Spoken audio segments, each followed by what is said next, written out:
guys? It's Gilty here, and welcome back to Final Fantasy XIV.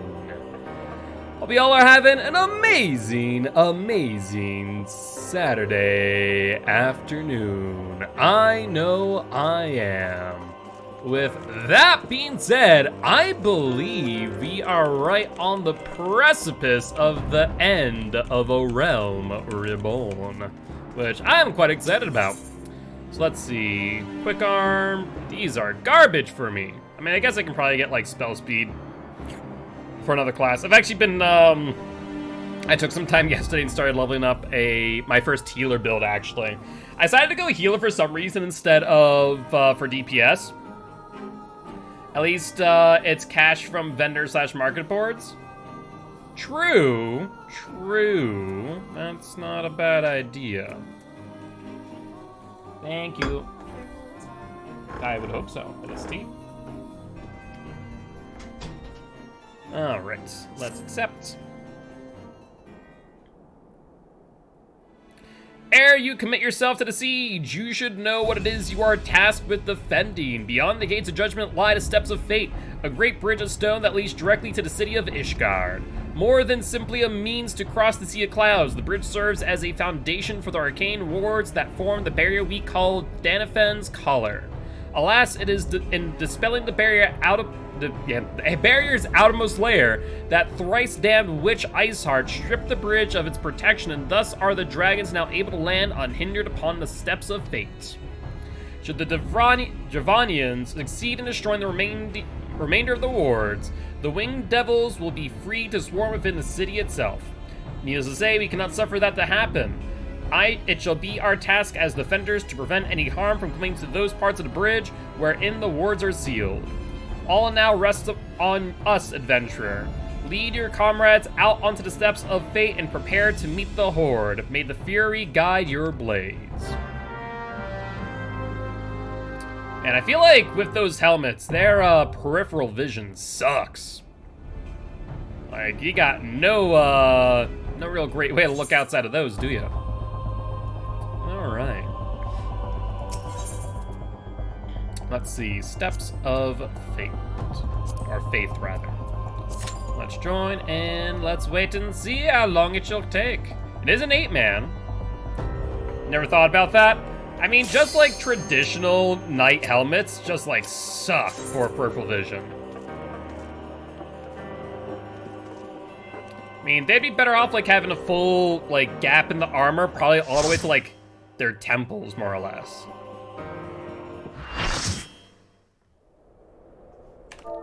Hello.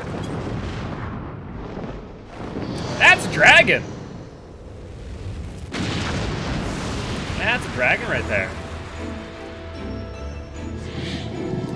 Steps of Fate. Hi, friend.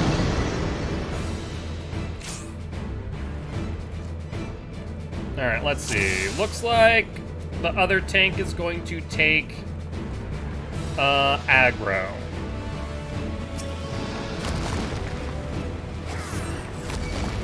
So in that case, let's just start swinging on in, shall we?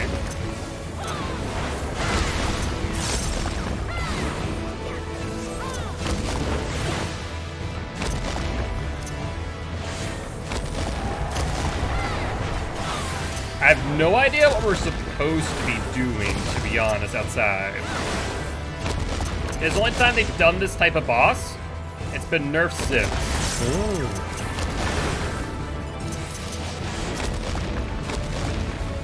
Let's see, the dragonfly is being taken by the other tank. Looks like everyone's behind. It looks like the tank does have aggro, so we're good. Also, I forgot to take off tooltips because I freaking was on a healer. I want to know what the hell I was doing. Now they're just obscuring everything. Hold on. I need to fix that, like, real quick. No, thank you. There's that. Because that is so freaking distracting. Oh, I have been stunned. Alright, let's try and do this real quick. Do some AoEs.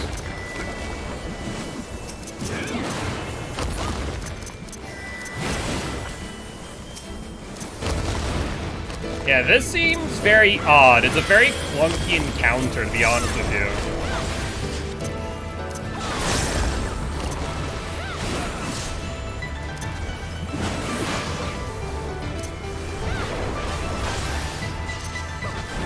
Alright, one more. Let's do one. Let's do two. And last release, number 3.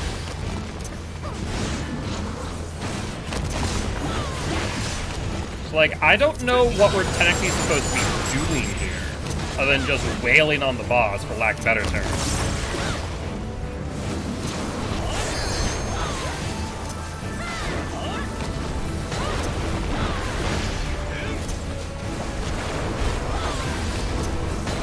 One, two. Kill the ads, use the cannon to shoot the boss, and let's keep on hitting them.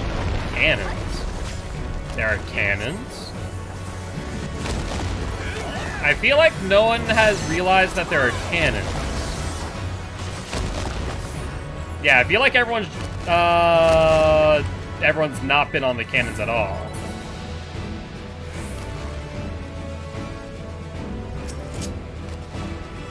So let's see. How am I supposed to use these?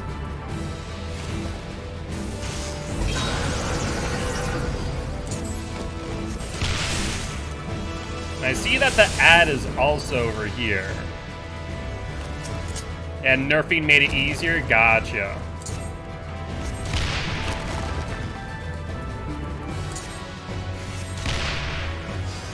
I don't know if I'm hitting it, though, to be honest.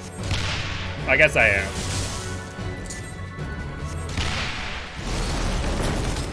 Well, that's gone. There's only one more. And nerfing it made it easy? I guess so.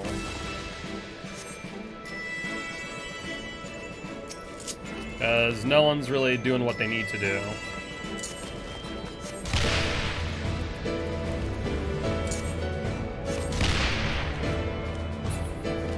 Hi, friend. Could you not do that? I would like this cannon to be alive.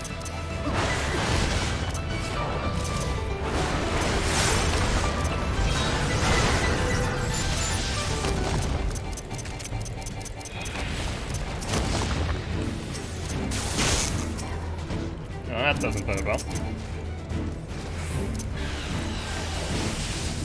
Alright, well, I guess let's just attack in then.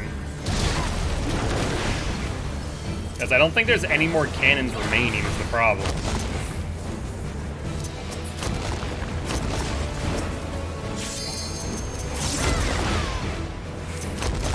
But I think we should be fine based on what I'm seeing. We're only at 6%, so we're in a good spot.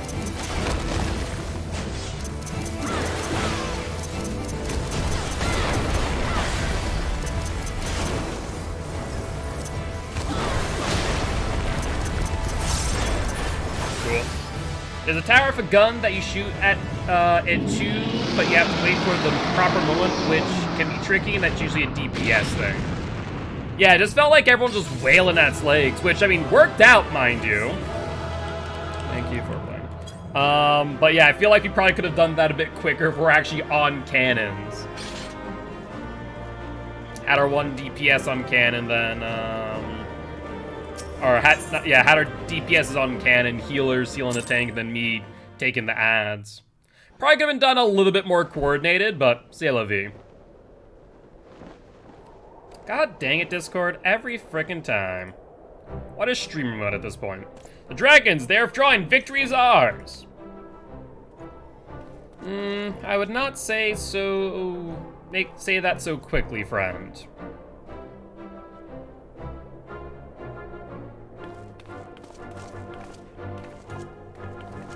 That's me, but not me!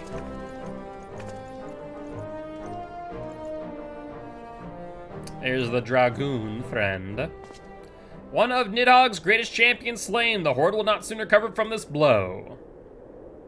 But what of you, Nidhogg? Why did you not join your minions and make of this battle slaughter? Have you grown so fond of the stench of your lair? Mayhap you prefer to have your allies fight your battles for you. You have a girl to do your bidding now, don't you? No matter, I shall slay Iceheart and all the rest. But I yearn to spill the blood of a great worm, Nidhogg, and only your death will sate my lance.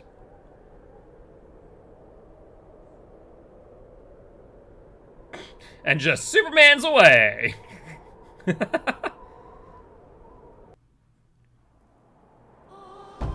Alright, well that went, well enough, I suppose.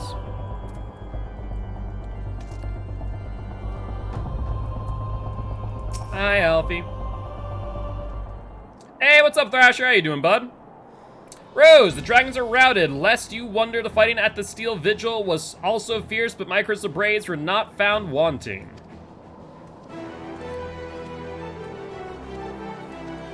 Hi, friend. Commander Levier, Rose. True to your word, you arrived to aid us in our hour of need. On behalf of the Holy See and the people of Ishgard, I offer you my humble thanks. What is that, Thrasher?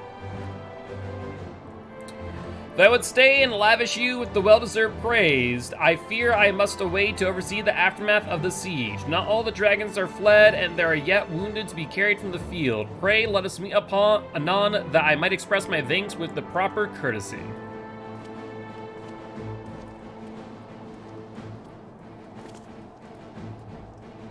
I too would offer my thanks, Rose. Through your deeds, we have achieved a victory of singular importance. With the Dravanian horde thus weakened and scattered, the threat to Ishgard has been greatly diminished. And mayhap equally significant, the Holy See must now recognize the necessity to cooperation with foreign powers. Long have they barred their gates against the outside world, but I am confident that the day will soon come when Ishgard proclaims itself a member of the Eorzean Alliance once more. Much have we sacrificed in our struggles against the dragons and primals, the Aseans, and the Empire, but step by unfaltering step, we march ever nearer to our goal. They put Springtrap, already cool animatronic from FNAF, as Killer, and Michael Afton or Nightguard as Survivor. I've said it before, and I'll say it again, I think it's an eventuality. I just don't think that we're going to see it. I didn't think we're going to see it in 2021. 2022 is a possibility, but probably not until after the 6-year anniversary, as we're going to be getting the last of the licensed killers from this year of DBD with the Ring. So maybe in 2022, post, was it June? Yeah, around June, we'll probably hear more about what future licenses look like. And as ever, the journey is made with you in the van. The victory you have won this day gives us greater hope for the morrow. 'Tis hope that shall sustain us in the days to come and bear us past the many evils that yet seek to hinder our progress. Yes, we have done well, my friend, and I, for one, would take a moment to savor the enormity of our achievements. The demands of duty, however, allow me a little time for levity. I must accompany Captain Ilbert back to Ul'dah and reassign those braves whose squad suffered heavy losses. You, my friend, have earned a rest at the Rising Stones. Pray return to Revenantstoll and share your tale with Minfilia in person. Since that they came out security breach and all? It's hard to say. Licensing deals are not a simple matter in any game, especially one where there are already so many licensing deals involved. So it's definitely going to be interesting, to say the least, what Year 6 has in store for DBD. Or rather, is it Year 7? I guess we're on Year 6, right? But either way, it'll be interesting. Alright. Let's go say hi to Minfilia.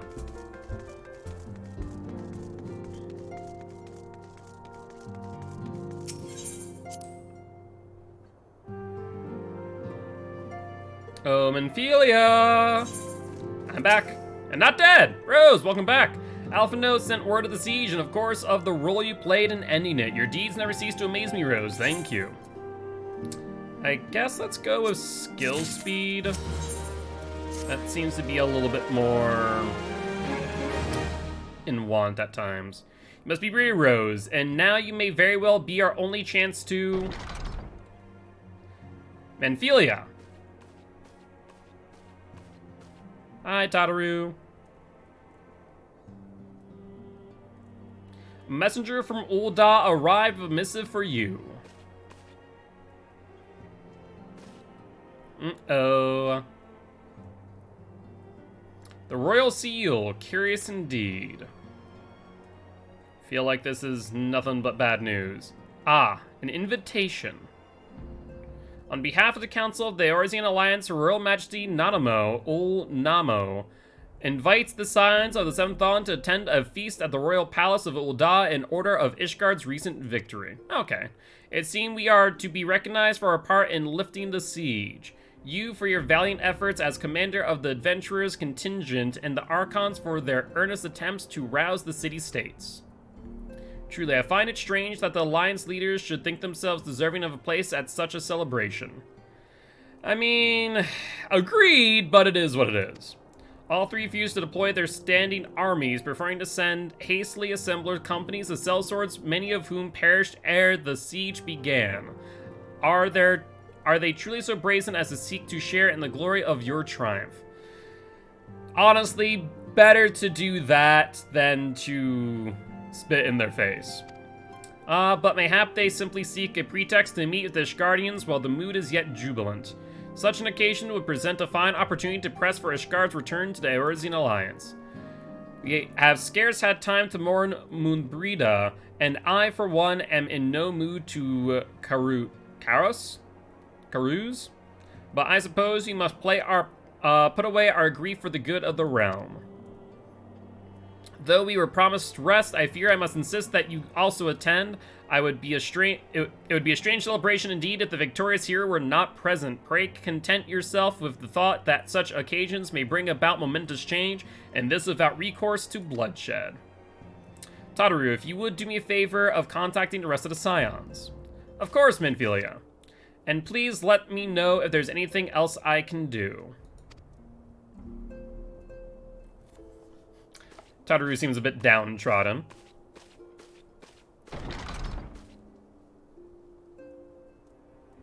Curious. I've never known Tataru to sigh at such requests. Could aught be amiss? I'm sure we'll find out in the next quest. Tataru, do you want to sit on my shoulder like a parrot? Nanamo did it once, and everyone seemed to enjoy that moment.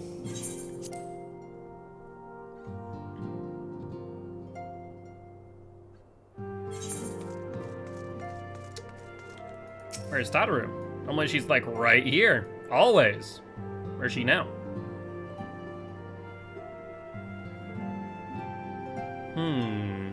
Where is she gone? Tataru is conspicuous by her absence. Man, have you seen Tataru? Tataru, I believe she just stepped outside. Now that I think on it, she did seem rather preoccupied.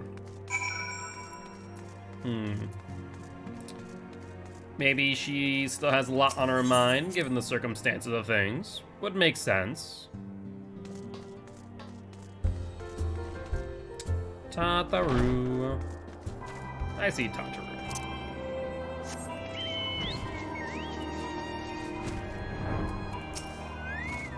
Oh, Rose, it's you. I didn't mean to worry anyone. It's nothing really. Well, it's not nothing exactly, but it feels like nothing compared to the towering trials you and others face every day. And that's why I should probably talk to Manphilia before things get any worse. You always know what to say, Rose. I'm glad we had this little chat. You're welcome. I'm very happy that my silent stoicism has assisted you in making better sense of what plights you. Alright, back down we go. I mean, to be fair, sometimes people do just need to, like, say things out loud in order to kind of process them a little bit better. Like, I fully understand that. So, you know, maybe sometimes just inquisitive yet stoic face might prompt one's thoughts out. The Reduct protocol in IT?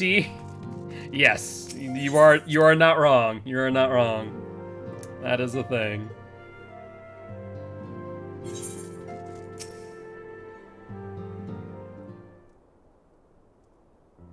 Yes, Tadaru, you have my undivided attention.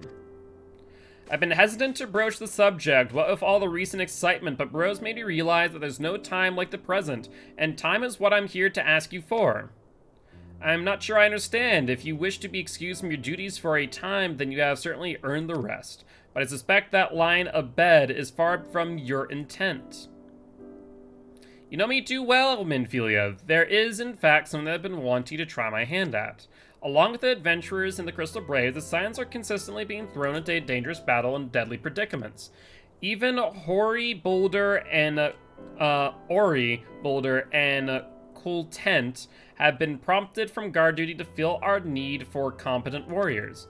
And so it seems only right that I too should acquire the power to defend myself and others. More importantly, when I return, I shall be both your receptionist and your bodyguard. Aww.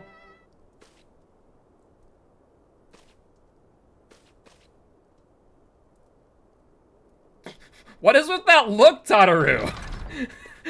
Just freaking glared. Like, what is she threatened by me? She's like, I'm going to be the one who saves Minfilia next time. You'll see. Whoa, hey!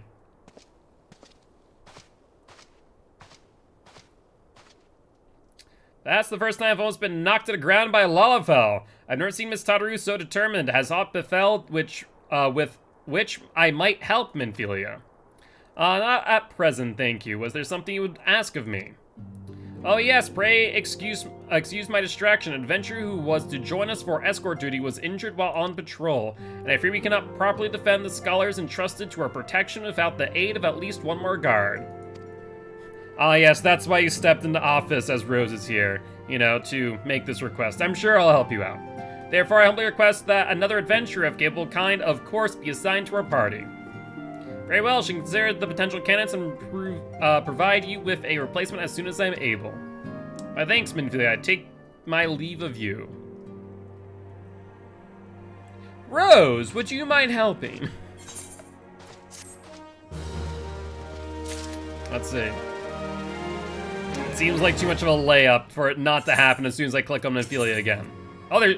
Ooh, there's two things. We haven't gotten a split MSQ in a while. The power to defend oneself. Tadaru has ever been full of surprises. Now that I think on it, I do recall Orange mentioning that she has developed an interest in Arcanum,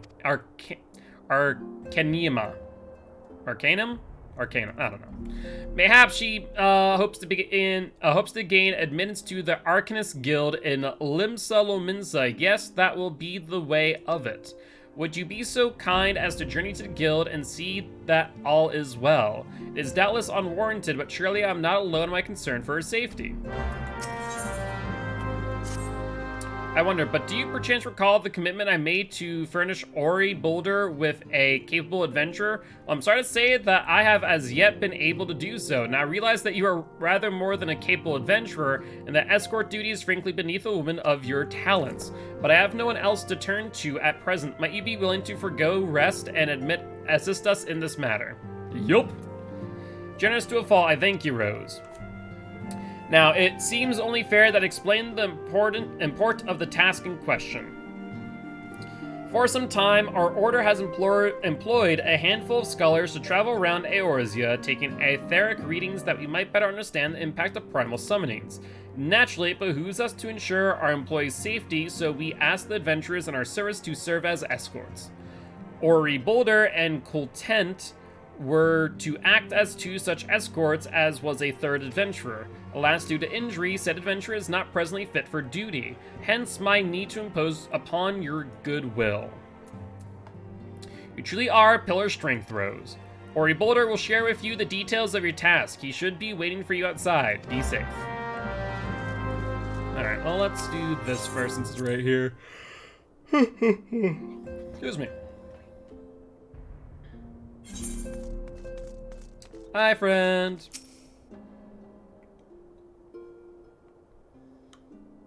Ah, Rose, it is true that you agreed to lend us a hand. Huzzah! What did I tell you, Kultent? Our misfortune is becoming a blessing, an opportunity to serve alongside the Warrior of Light herself. Need to remind you that we have 3 scholars to escort, each of whom will take a different route. True, but our mission is the same. Separated by moms we may be, but in spirit we shall be together. If such thoughts bring you joy, you are welcome to think them. To more practical concerns, Rose, we would have you attend to the scholar charged with surveying the South Shroud. He is waiting at Camp Tranquil as we speak. All you need to do is follow the man. He will determine the most appropriate locations to take his readings. In spirit, Rose, in spirit we shall be together every step of the way. Alright. Sounds easy enough.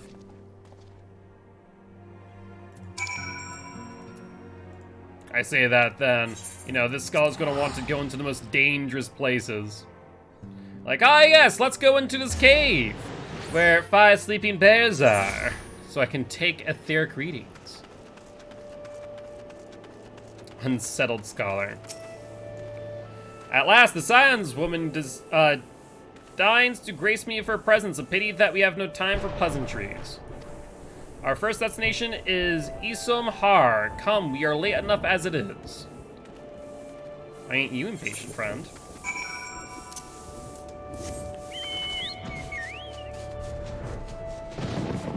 Alright.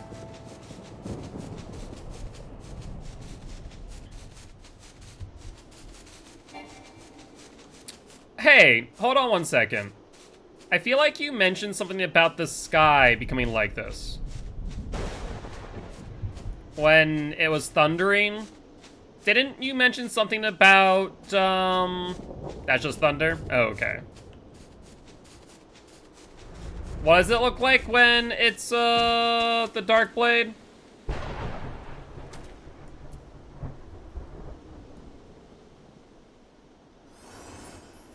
Hello, friend. Yes, this location should suffice. Once I finish cabulating my instruments, I will require but a moment to take the necessary measurements. I trust I need not to explain that my work can suffer no interruptions. Then please, stand at an appropriate distance and keep watch for wild beasts. It becomes foggy and green-tinted, sorta. Gotcha. I understand now. I thought, you know, given the name Odin, that it would make sense for, all for it to be thunder and lightning. You know, very, very frightening.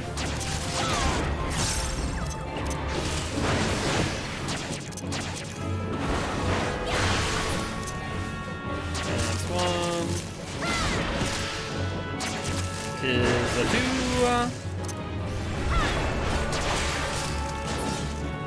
And last but not least, a 3.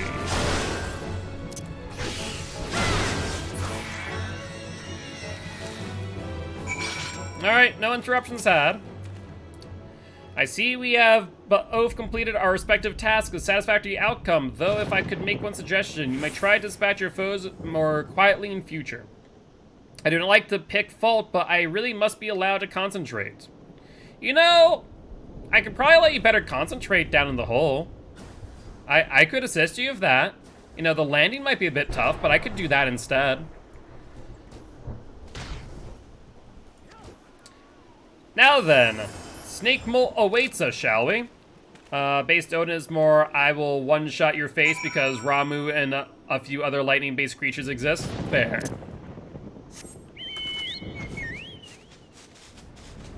Frickin' scholar getting sassy with me.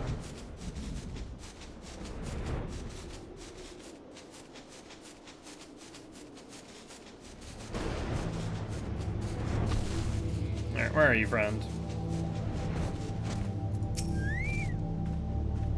Right about here, yes. As before, I would ask you to keep your eye out for dangerous beasts as I work. Have attitudes or sassitudes? It seems like it. Alright, let's see what spawns this time around. Deep Void Death Mouse. Hi, friends. See, I like you a little bit better because I'll actually be able to get you all in the right area.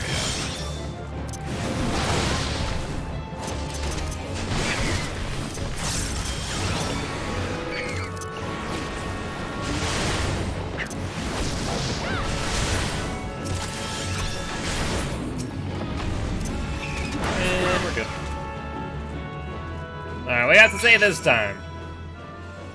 Fascinating, these readings are not at all what I expected. Though perhaps that could come as no surprise. I am not given to superstition, but there is a queer, almost blasphemous air about. So let us quit this place and return to Roots Lake. We have one more site to survey. Yeah, what's up, Crocodile? How you doing today, bud? Hope you're doing well. Alright. Off we go.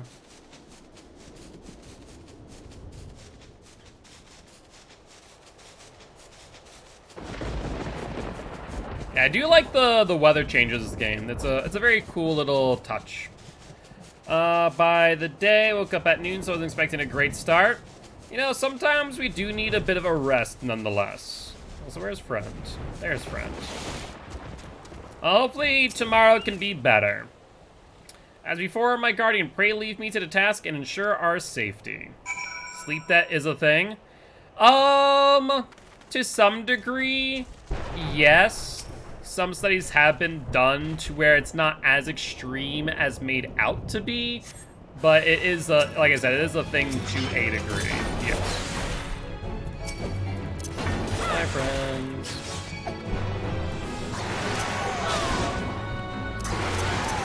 What is that? Basically, in the instance that you don't get enough proper sleep, you know, multiple days within a week or over long periods of time, you know, as you start to get more sleep, it won't really matter in a way, if that makes sense. I'm gonna aggro, I was about to say, I'm gonna accidentally aggro more enemies, I can already tell.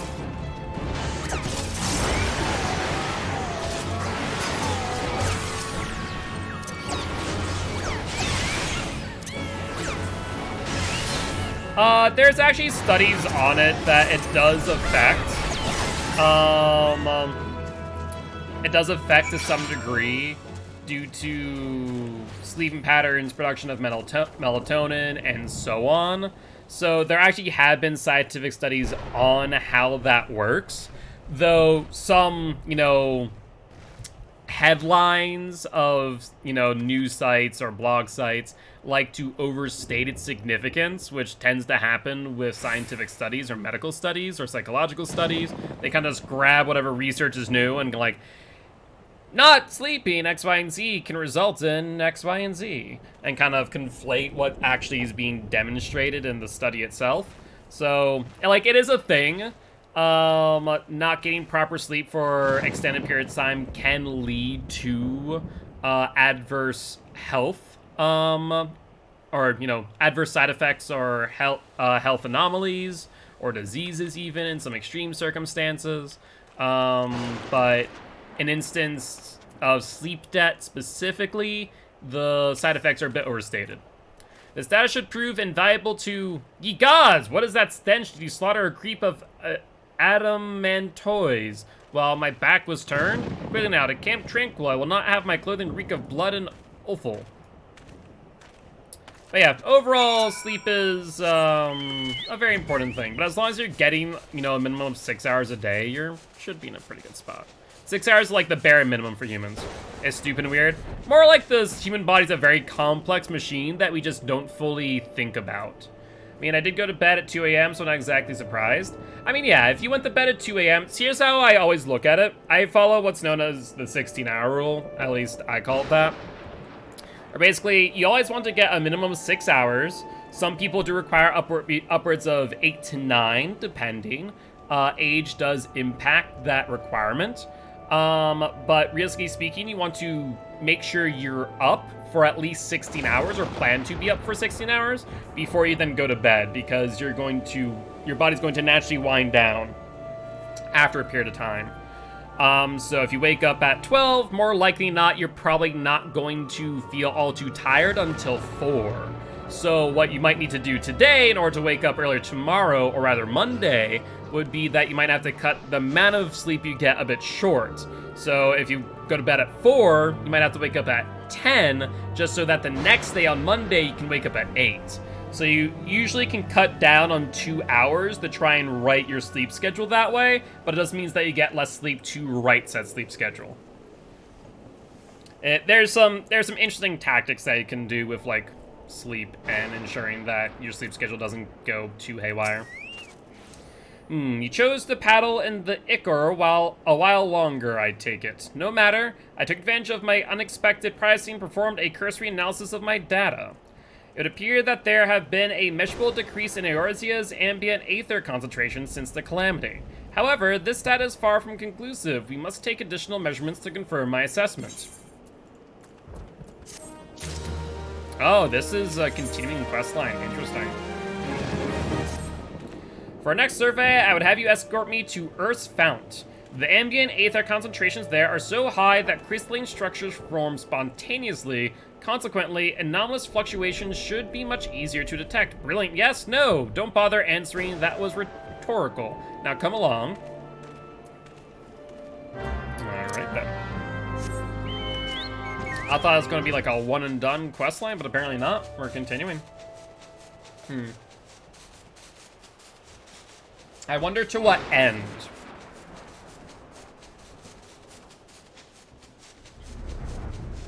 Snake molt. Oh, I don't think I can go through here, unfortunately. Maybe? Probably not. I think the ceiling's too low. Yeah, look at that. I was hoping to be able to go right over into Earth's Fount, or Earth's Gift, but apparently not.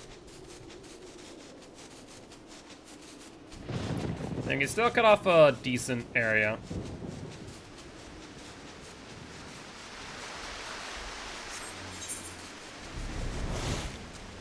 Alright. Hi, friend. You should be more than familiar with the procedure by now. Pray find a suitable position from which to keep watch while I take measurements. Right here. The Trash Maiden. Like the name. Ooh, interesting. A cutscene. Yes, quite high, yet still markedly lower than the historical measurements taken near the end of the 6th astral era. Could the presence of a primal account for the difference, or is there something else? Something else. Now don't wander off by yourself, friend. And he is doing just that. Something else. Scion, come here. I need you. What have you found? Oh. That's, wait, isn't that Wilfred? Yeah, that's the person that we couldn't find. Fear not, my friends. Help has arrived. Boulder? Wait, why are you here? There you are, Rose. Ori and I are worried you and your charge failed to return at the appointed hour.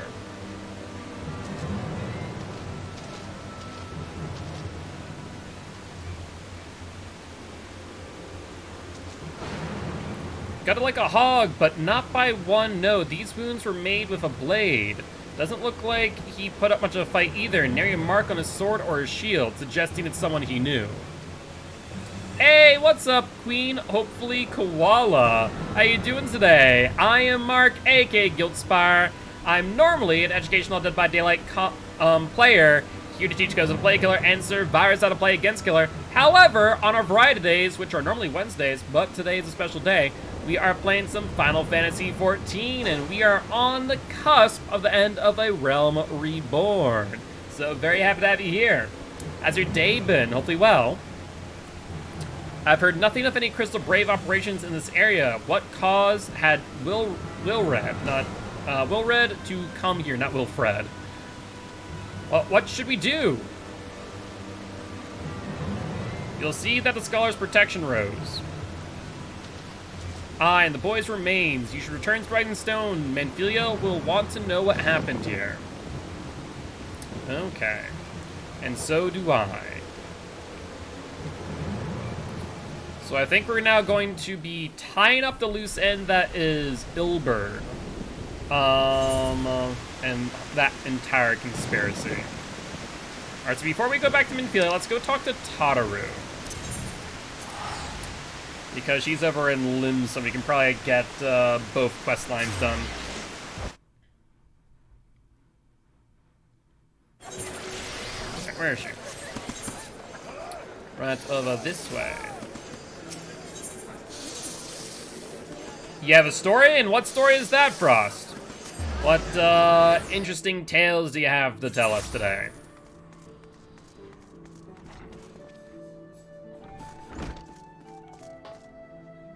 Wait, where? The icon's right here.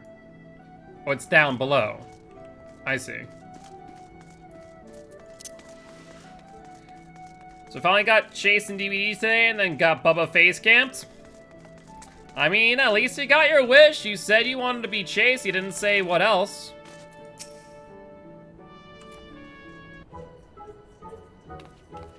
Rose, what are you doing here?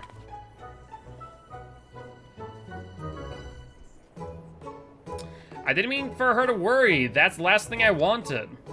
But an end to such worries is precisely the reason I'm here, don't you see? Oh yes, the silly quest music. Yeah, it is that music that tends to happen. I, Taru, shall become a great and powerful arcanist. And now, as Mistress Thubergine's behest, I must go and complete a special training exercise until we meet again. Why am I chasing Tataru around? I'm sure she can take care of herself. Like, this is kind of defeating the entire idea of what Tataru wants to do. Also, was I on the right floor for that? No, it was up here. Cool. Hi, friend. You and I were talking earlier. Yes, I'm assist you, Rose. So, you are acquainted with our newest member. Mayhap you have already noticed, but I fear young Tataru's potential is somewhat lacking. Nevertheless, she would not be denied and goes now to undertake her first trial. A simulated inspection of 3 crates. A simple task, you might say, but one all arcanists are expected to complete. Yeah, the row female names can really trip up tongues. Yeah, just a little bit. Just a little bit. A thought occurs to me. Why not assist Tataru for training? Give your relationship with the girl and your growing understanding of Arcanima, you may prove a great help to her. Her trial will be conducted at the cliffs south of Zypher Gate. You'd only observe at a distance. So it's actually really funny because I'm actually just now starting to do this quest line since whatchamacallit? I don't want to go here. Since I picked up Arcanist as well. I decided to go into Arcanist because when I threw on Samurai, I'm like, ooh, that's a thing. Like, I start off with all of these abilities. I'm like, I just want to start off with something where, like, I learn it from the beginning. Whereas with Samurai, it's like, I just have all the things. I'm like, let's start off something where I start back at 1. I want that. It gives me time to kind of settle into the role and get a better understanding for it. So I'll probably do that with DPS as well, as start off whatever starts at, like, level 1. Yeah, the tip for newer classes is to take them into low-level dungeons. Yeah, right now what I'm doing is just trying to level up via the hunt log. And then from there, when the hunt log is, like, above and beyond my current level, then do just that. I remember these crates. I was doing those yesterday. I'm like already level 10 because of like the XP boost on alts. So that's going along pretty quickly. Or Azure sees the pirate's port where she met her shining jewel. For to bring the smuggler's plans to naught came the lass whom none could fool. Beat 'em with a backdraft, gut 'em with a gust, deck 'em with a downburst, go carbuncle go. She addresses you differently if you haven't done the quest because they were crazy like that. I was about to say, like, she actually referenced the fact that I've done the quest. I was like, oh, that's really cool. Like, I noticed that detail. Oh ho ho ho! Are those crates I spy? Ah, this must be the true test, but we're ready for them, aren't we, Carbuncle? There, you got this. Just throw Ruin at its face. Activate your Aether Charge. Oh. Oh, that didn't work out too well. I neither saw a Ruin or an Aether Charge there. I think she may have dismissed Carbuncle by accident. I mean, I understand the pet hotbar is a little bit confusing.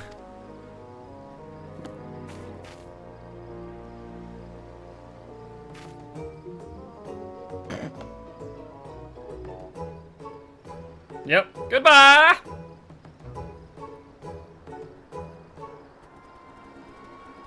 Oh. Doesn't have enough badges to control her, Carby? Apparently not. Oh, come back, Carbuncle, come back!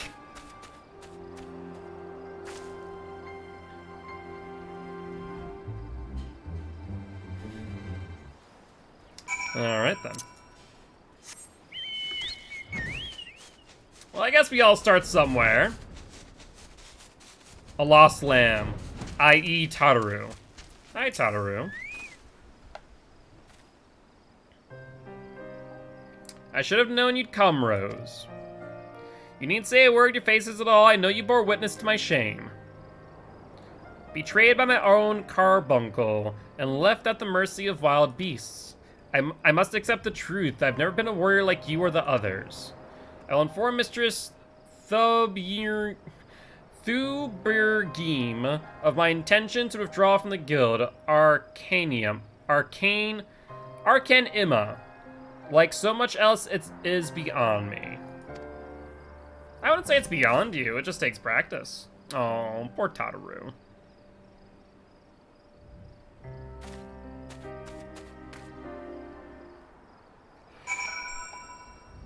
Alright, so we now go back.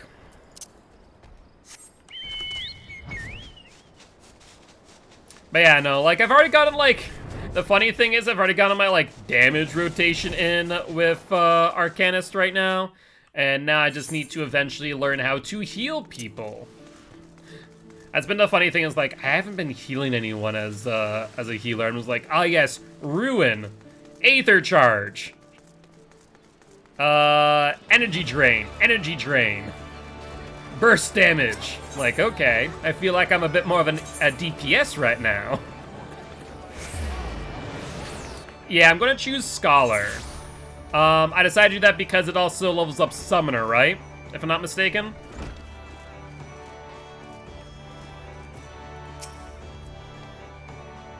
Yeah, so that's what I'm gonna do. They're the twin class. Yeah, no, I'm gonna do that because it makes more sense to, like, get that 1-2 punch in. So, like, it's the most efficient use of my time, and Scholar seems like a very good entry-level healer. That I feel like I could, you know, dip my toes into. Because I'm feeling very comfortable on Warrior right now, so I feel like I understand my rotation as is. Arcanist is a DPS, it's not until you choose Scholar that you become a healer. Ooh, that would make sense why I feel like a DPS. That would make sense. Back so soon, how fared our fledgling Arcanist? Abysmally, Mistress Thubergeme. Abysmally, as Rose will testify, there's only one healer to start the game. And what is that, out of curiosity? As wrong to become an Arcanist, wrong as usual, I'm completely and utterly unqualified, and I sincerely apologize for wasting your time. Conjurer to White Mage? I see. Tataru, if that were true, I would have not permitted you to join in the first place. We must all come to accept our limitation, lest our ambitions lead us astray. However, we must not lose sight of our strengths in the process. For example, your exceptional skill with numbers helped you gain a solid grasp of the fundamentals of Arcanima. Were it not so, you would have struggled even to summon Carbuncle to your side. In my opinion, the Scions are truly fortunate to have such a capable and good-natured receptionist in their service. Would you not agree? I would. We're too kind, Mrs. Thubergeme. Though I could not overcome this challenge, I shall take your words to heart and try not to be discouraged.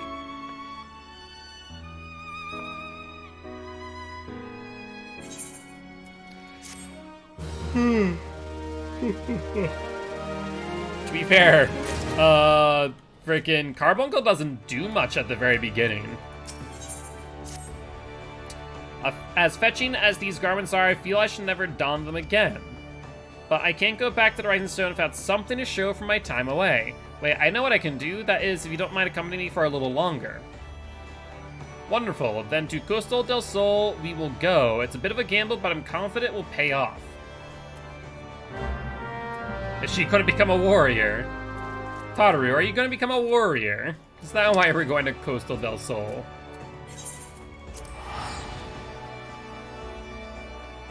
Tataru tries to pick up the freaking Great Axe.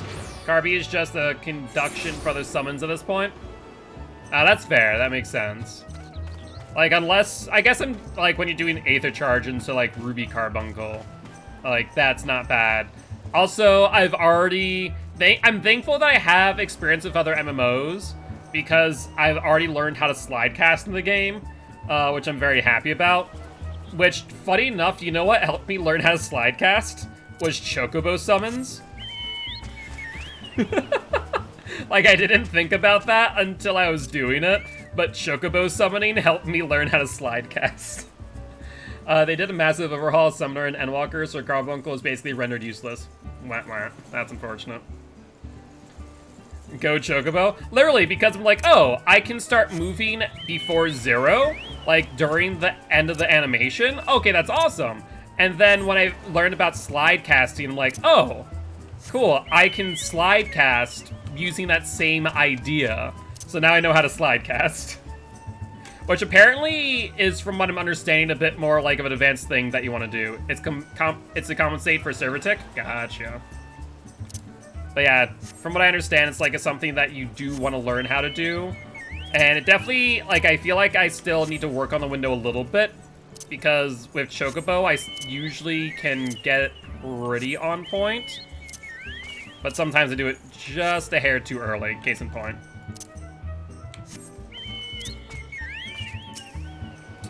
Yes, this is it. This is where the man of the Drowning Wench told me to go. Hey! Battaron. I wish we'd interact more with Battaron. He's a good person. There is a chance variety of clam which can be harvested this time of year in Bloodshore, one which produces the most marvelous pearls. However, these clams are also coveted by certain wild creatures, and since I fared rather poorly in battle last time, let us be off. Alright, we're going this way. Sure.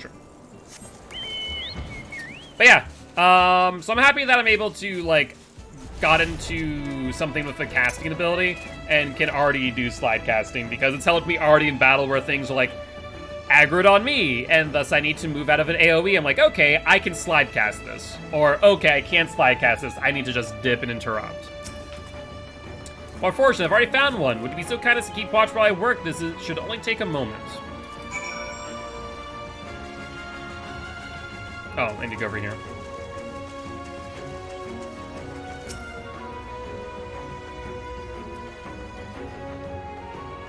Alright. Hello? What the hell are you? I feel like I've never seen you before. How you doing, friend?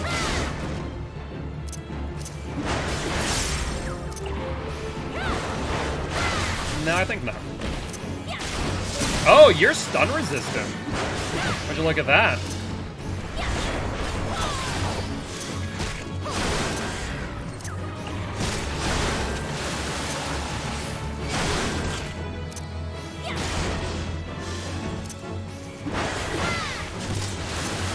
I think we should do good. Yeah, like, you're not dealing enough damage for me to even worry about the situation at hand. But I do need to re-up Tempest.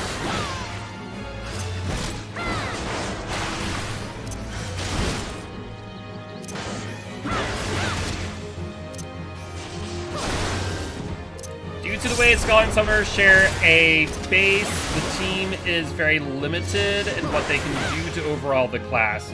Yeah, I guess that does make sense. Do I even need to go down here? Probably not. I just easiest to go. Big regrets when it comes to them. That's unfortunate because they are a really cool, like, overall concept.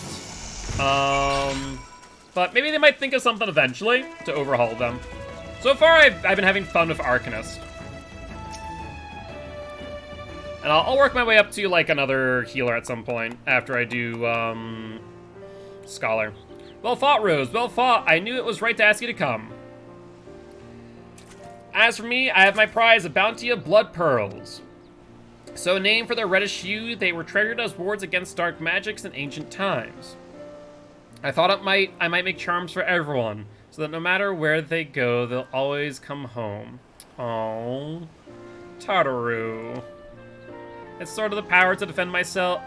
It's sort of the power to defend myself and other people in a way, right? Well, I mustn't keep Haman waiting. There's work to be done and lots of it. We're to secure provisions for the science in Lominson markets. She may have an eye for quality, but I have a nose for bargains. Will you be heading back to the Rising Stone? If so, pray convey my apologies to Menphilia and tell her that she needn't worry about me. Farewell, Rose, and thank you for everything. That sounded rather final, didn't it? How about until we meet again?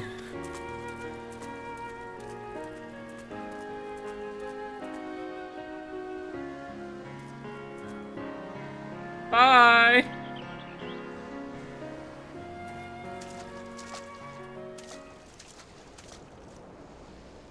Tataru. What is with Tataru and always, like, turning around and smirking?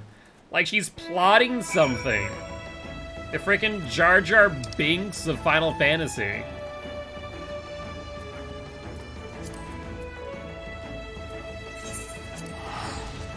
That's why everyone memes that you're evil.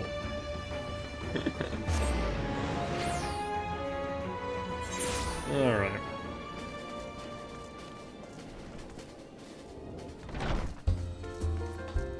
Well, good news is we're able to kill 2 birds with 1 stone. People legit have videos talking about how evil she is. She's literally the Jar Jar Binks of Final Fantasy. I love it.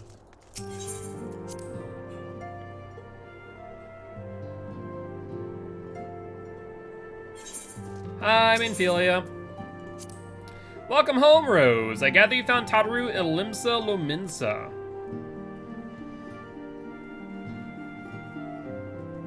My, it sounds as though she had quite an adventure, and while it did not end as she had hoped, I suspect that it will prove to be a valuable experience. I dare say she could have managed without our intervention. Even so, I appreciate you indulging my request. And on to more grave matters. Rose, you returned and seemed troubled. Did the role of escort chafe so?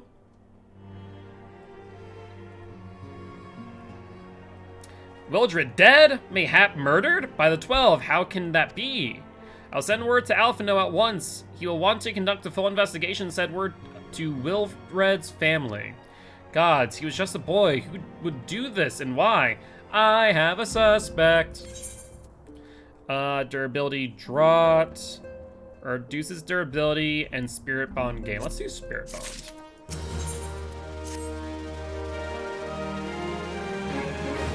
My suspect is Tataru. I think the stabbing marks would probably be a bit lower on the body. The recent events weigh heavily on our mind. We must needs set them aside for now. But it's Ilberd. It's him. I know it is. We are come to a defining moment in Eorzean history. The grand commemoration of our joint defense of Ishgard, the first time in 15 long years that our people have stood side by side with our neighbors to the north to fight in common cause. You can hire people? True, that is true. This may mark the true rebirth of the Eorzean Alliance. Failing that, it should at the very least serve to bring our nation closer together. AFK for a bit sounds good.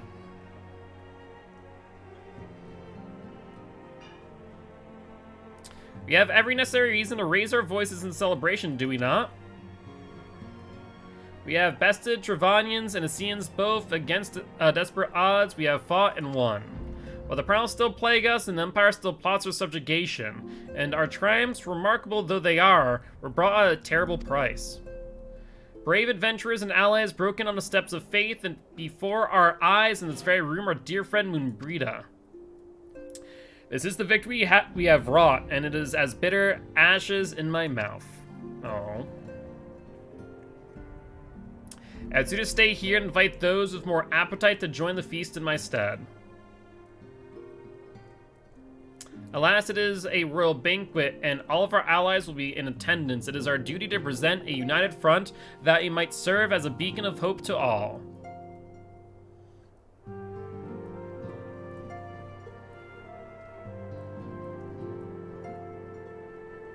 It seems I have no choice but to take my own advice.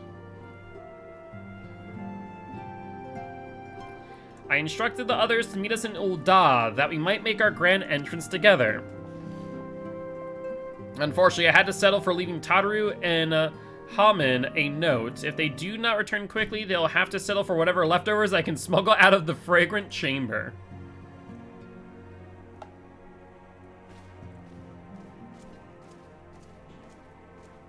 Is it going to teleport us, or do you have to spend Gil doing so? Ooh, hold up. Ah, our friend here. Off to the big soiree, Rose. Raise a glass for me, eh? Or not. You don't look best pleased. Last something on your mind. We're gonna tell him about Real Red. By the Navigator, Willard's dead? Gods damn it. They must have known they've been rumbled. I mean, ere sod it, 'tis past time we had this talk. After our last conversation, I got to thinking about where certain funds were coming from. So I had to dig around on the quiet, and sure enough, I found it. Seems a fair bit of coins made its way into the Braves' coffers, courtesy of a Dodo Consortium. A daft name for a business if I ever heard one, which is what first gave me an inkling that something weren't right. So I went through the ledgers again and found another half-dozen donations from organizations with stupid bloody names. Didn't take long to find the common thread. All were owned by the Mirage Trust. Oh, I'll give the bastard credit. He showed us up for the amateurs we are. Short O'Cullen, one of his businesses, the bloody bribery consortium. I don't know what more he could have done to mock our rules on financial contributions. The gods only know how many men the third are taking Telegi's coin.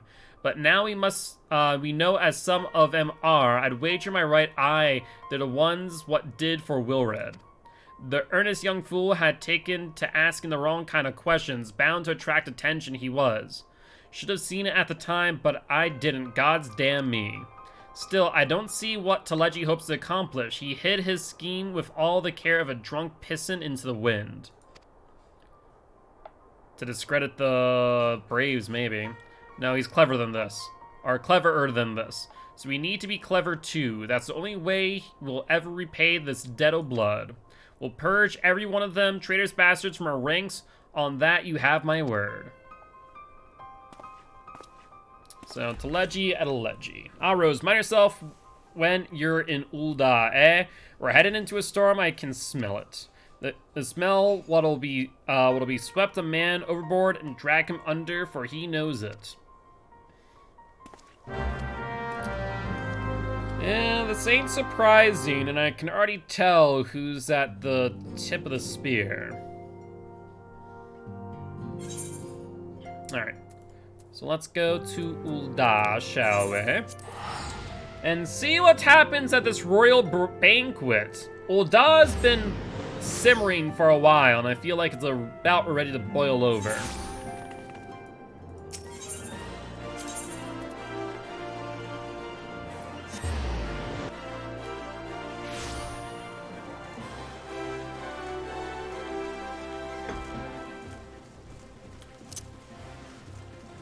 Hi, everybody.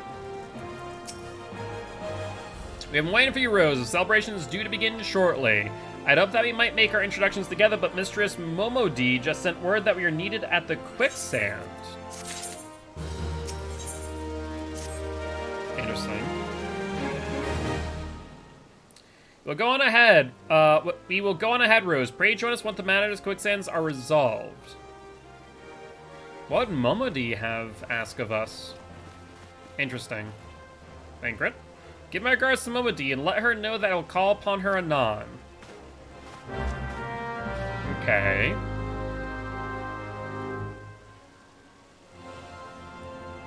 Trying to think of where Momodi fits into this. I guess she was... No, she's only temporarily assisting the Domans. So I don't know, actually. Interesting. Very interesting.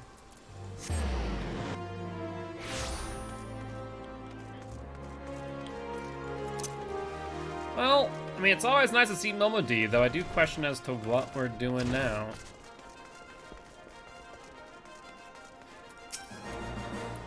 I appreciate you dropping in on such short notice, Rose. I know you've got places to be, so I won't waste your time. Yo, what's up, Steve? How you doing, my friend? You're friends with a crystal braves by the name of Ali-Ann, aren't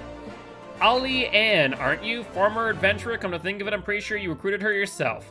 Well, anyway, she came around for a meal not long ago. Before she left, she asked me to give you a message. Said if the others ended up dragging you to the feast, I was to see you got before you made your grand entrance.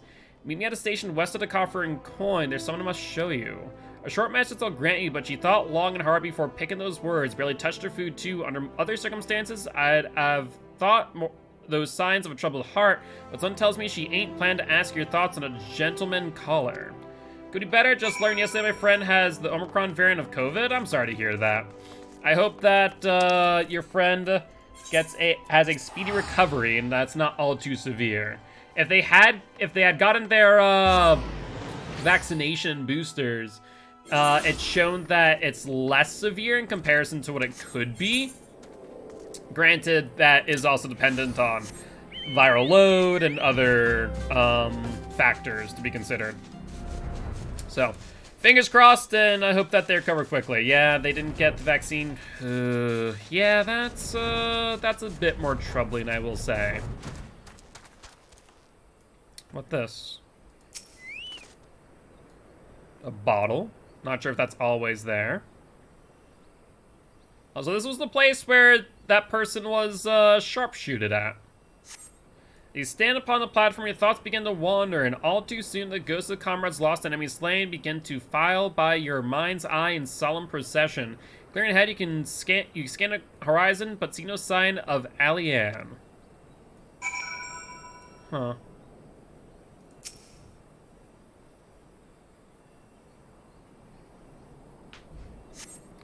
Straining your ears to listen, you hear the chatter of Quirin and the buzzing of Sifrids, but no approaching footfalls. Sighing, you bow your head, only to notice the vile line at your feet. Hey, look at that, I was right.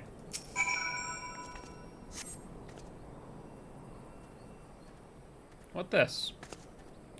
Rose, is that you? What brings you out this way? Laurentius. Her mom is anti-vax and didn't get the vaccine for anyone in their household, and they've been having trouble breathing, coughing up blood. They need to go to a hospital, like, ASAP. The longer you wait, the worse it is. So, like, if there's anything you can do to convince your friend to go to a hospital and get tested, that would be recommended, because if they're already coughing up blood, that's not a good sign. Because that means that, you know, they have a very bad cough to that. Mostly if blood is exiting your body and it's not as a result of like a mild cut, you should probably go see the doctor. Lieutenant Ali-Ann, why? No, I hadn't seen her about. But her mom and her aunt kind of bull-crapping you by saying they have meds. Yeah, no, yeah, if there's any way you can convince your friend to go, the sooner the better. The problem is that if left alone, I mean, even if it doesn't cause death, it can cause lifelong injury, especially for your lungs. So it is very important to get tested. If tested, see a medical professional to see how severe you are. And if severe enough to be admitted, you are admitted. didn't lose my friend of 3 years from a tornado. I'm not losing her to a virus.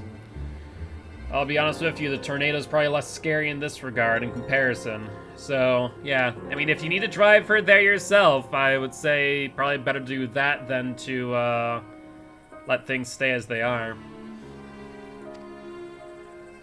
Had you come this way, I guarantee you would have crossed paths and must have passed this spot a dozen times.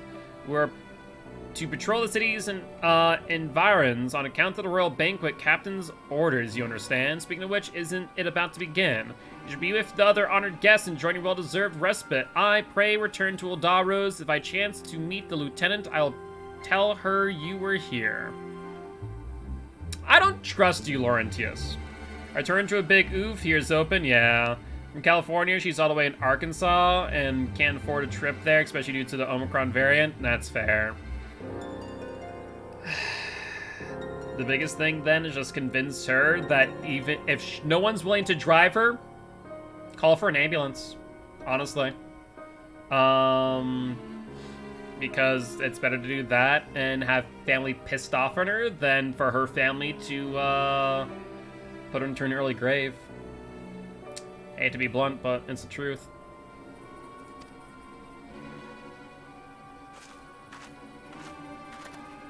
I don't trust you, Laurentius.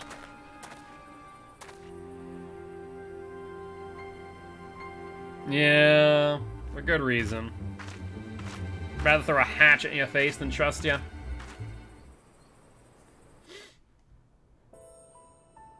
Nanamo!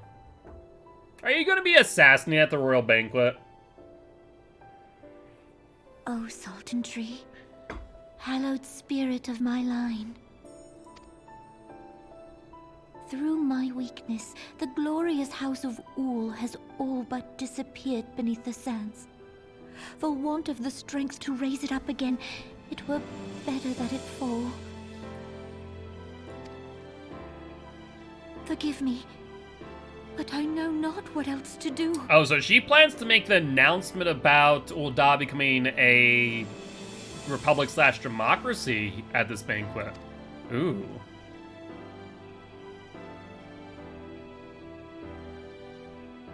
Interesting.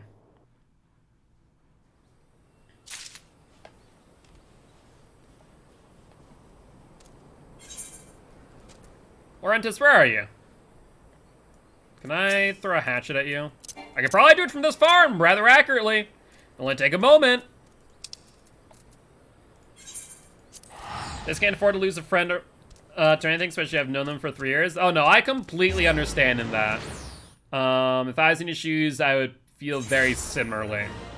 So, don't you worry there, I am in full agreement. The biggest thing is, like, unfortunately, based on the situation at hand, the best you can do is to convince your friend to seek medical assistance. If you can't take her yourself, then she needs to be convinced that she needs to take initiative. And if she doesn't feel like she can get to the hospital herself, then she needs to ask her family to bring her, and if her family's not willing to bring her, then call for an ambulance. I recommend you'd head straight to the feast after meeting with Alianne. What's the matter? No appetite? Clouded vial. So she wasn't there, but this was, eh? Let's see. Looks to me like an alchemist vial, but beyond that I can't say. Might be best if you hold on to it for safekeeping, though. Any road, no use worrying about Alianne.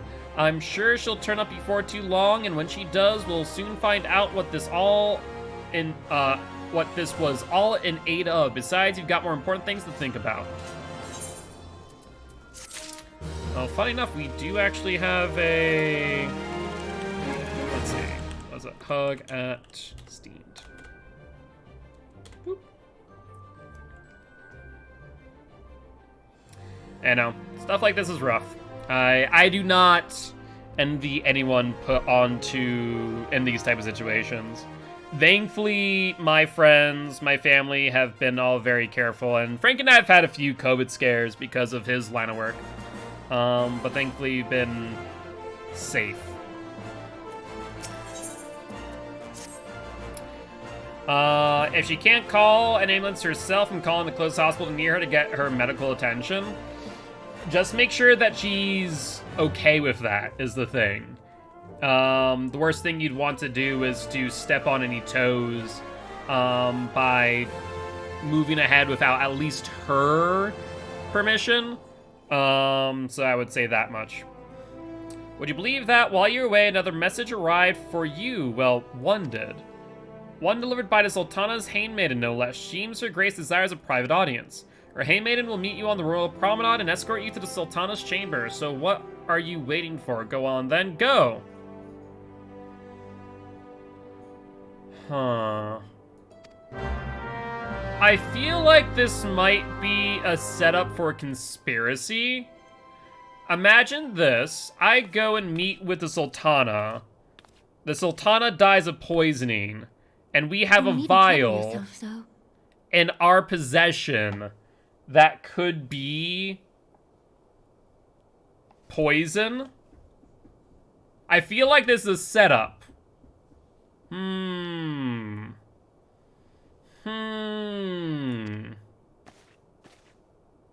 Your grace is most kind, but it is no trouble to me, rather an honor. If your grace is ready, I shall summon the warrior of light. I am. I feel like I'm getting set up here.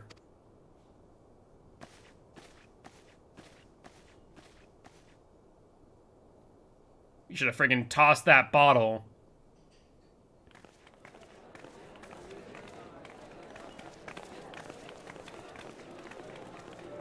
I mean, thankfully Momo D can probably exonerate us. Unless she's in on it too, which I would doubt.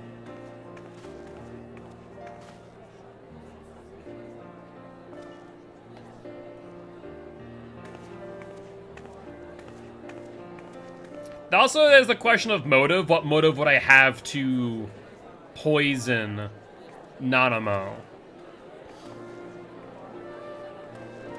Unless the idea is to say that it's paid by the monitress. Everyone looks to be in high spirits.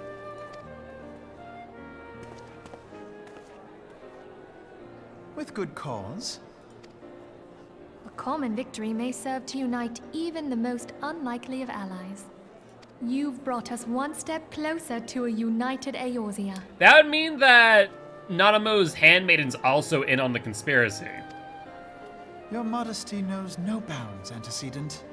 Were it not for your efforts, Sir Emmerich would never have become such a steadfast ally. When he convinces his countrymen to rejoin the Alliance, we shall all reap the benefits, military and economic. That's not if Uldal falls into the wrong hands. I tell you, we are on the cusp of a new era of unity and prosperity. Yeah, things are looking too up. Something needs to go Territorial awry. disputes are all that divide us now. But I have faith that we will find an amicable solution in time. And failing that, I'll have my trusty warrior of light box the ears of all concerned. Speaking of whom... She will be joining us shortly. A matter at the quicksand required her attention, but it did not sound serious.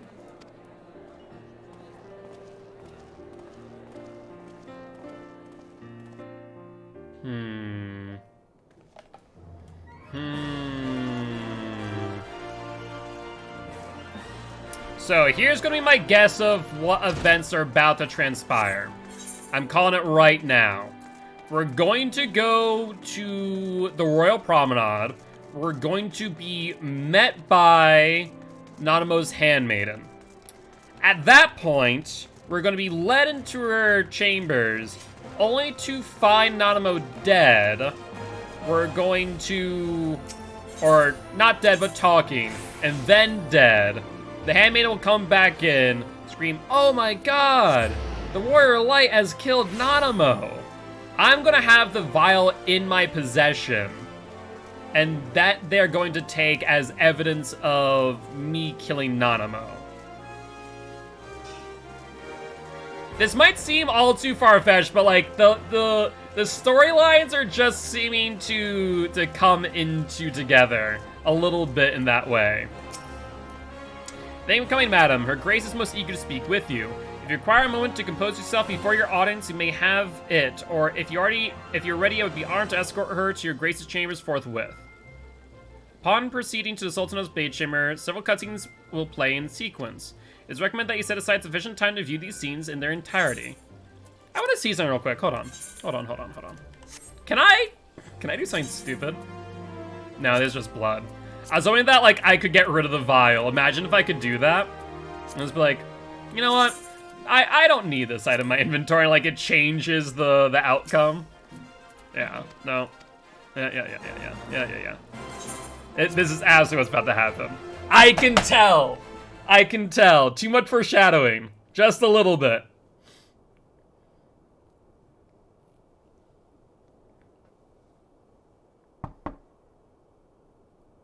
Hi. Enter. Also, if I was to kill the Sultana, why would I do it with poison of all Your things? guest has arrived. Like, that makes zero sense. Freaking have an axe on my back at all times.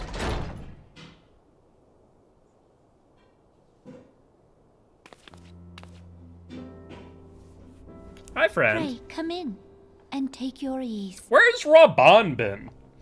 In all of these cutscenes, we haven't seen Raban.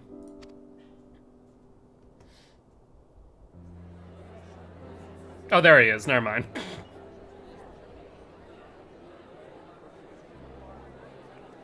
Trying to see who else is in the crowd. Anyone of note? 'Tis well that the steps of faith held against the horde. And what of the city proper?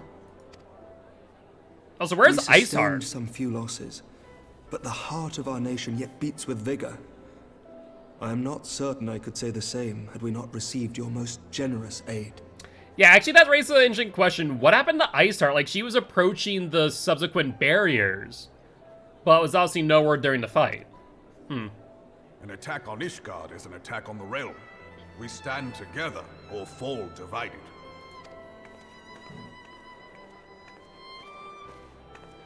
There's Alphino. Such noble words. After the fact. Politics, Alphino. You should know better.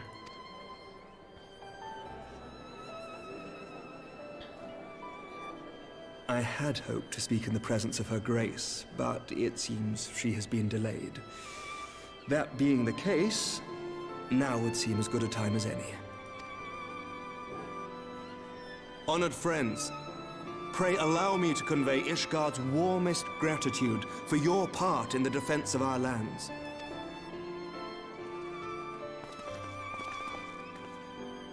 Tis upon the success of this very alliance that my recommendation to throw open the gates of judgment shall be founded. With the blessing of the Archbishop, it is my hope that Ishgard will soon be reunited with her long-estranged sister nations, and that Eorzea shall once more be as one. Hey, look at that. I just took the Dravanians knocking at your door.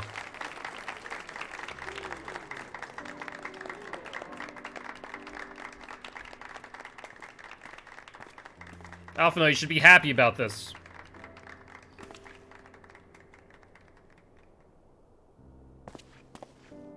Very well.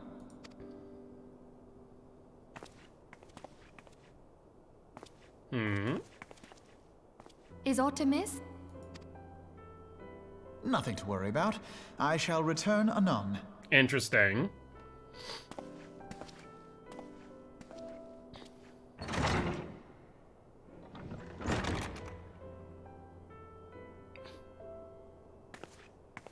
So what the...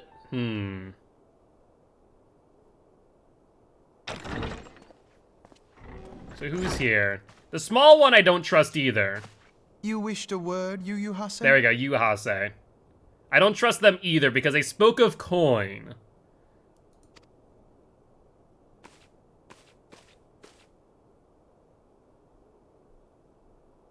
Okay, we're not privy to that conversation apparently.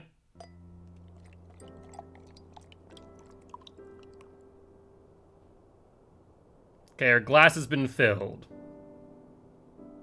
You may go. Your Grace. And there's the bottle. Of course, the handmaiden is the one holding it.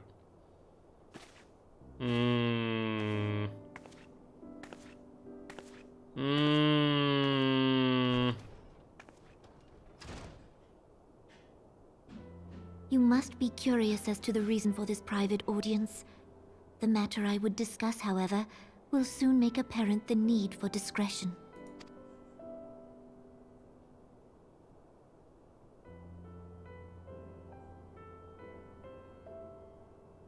I intend to abdicate the throne and dissolve the monarchy. Okay, we already knew that.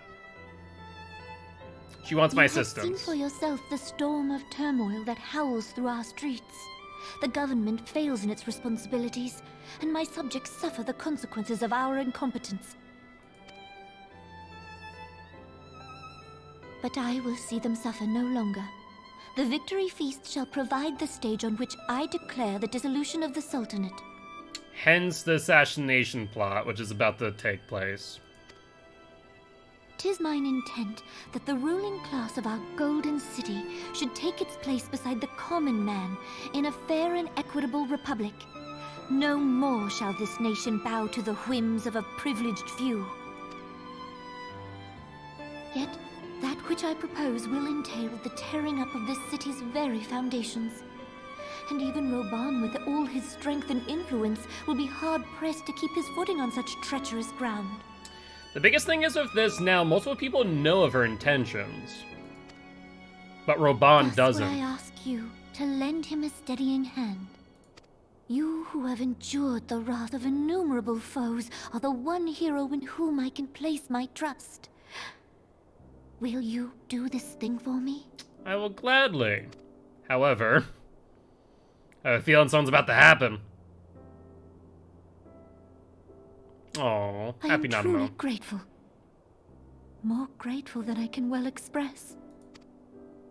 Much of my dread for the coming days has been quieted. Don't do it! Don't drink that! Don't do it! No! Well, she dead now. And there we go. Yup! Handman's gonna rush back in.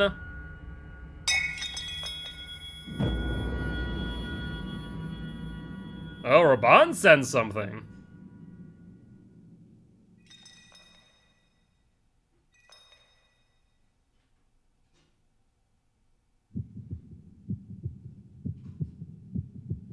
That's a fact-acting poison right there. Dang.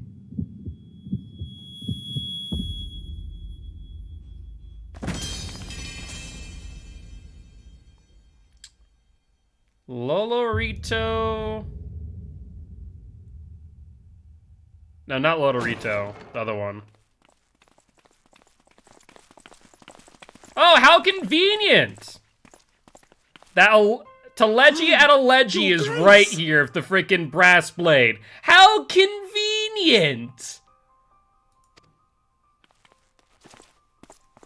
Along with the handmaiden. Her Grace, the Sultana, is dead. How do you know that? You haven't been checked for any sign of life.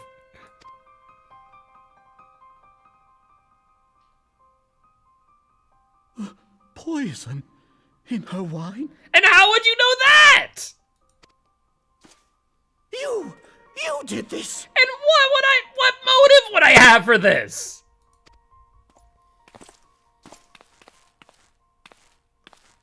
Spare us your denials. I see no other suspects, and the room has but the one entrance. Did I pour the wine? No, it was the handmaiden, Teleji, a goat-faced I hereby Jack. accuse you of regicide. Men, arrest this viper. Go and try it.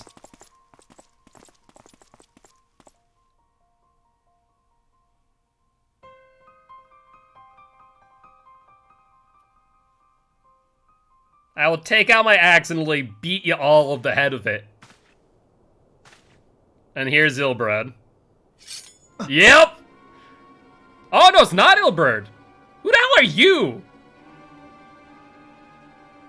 Sir, Barring a few exceptions, we have detained all those with allegiance to the Scions.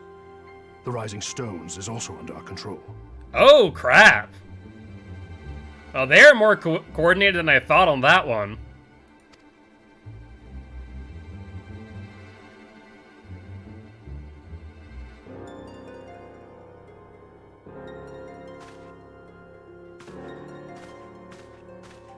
Telegi Etelegi. And what do you hope to achieve with this mutiny? Why, that which we have striven for all along, Commander. The salvation of Eorzea. I'll get the decision to have small gnome kid looking characters in this game because it's high fantasy and they are a race of their own called Lalafell.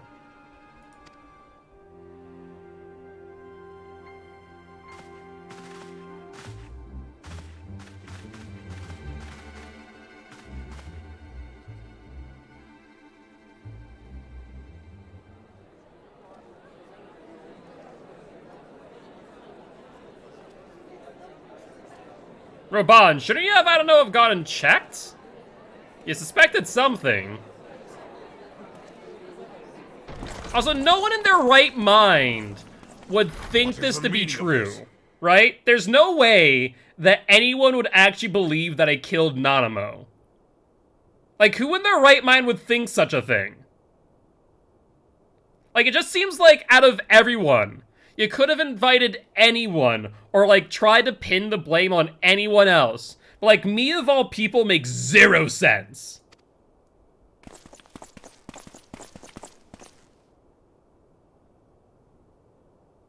Knights from the homeland. This cannot bode well. Lord Commander, we have received an urgent message from the Holy See. They handled it pretty well. I'm curious. I'm curious. grieved to report that your serpentine foes have resumed their assault. Needless to say, your presence is urgently required. These knights have come to bear you swiftly home to Ishgard.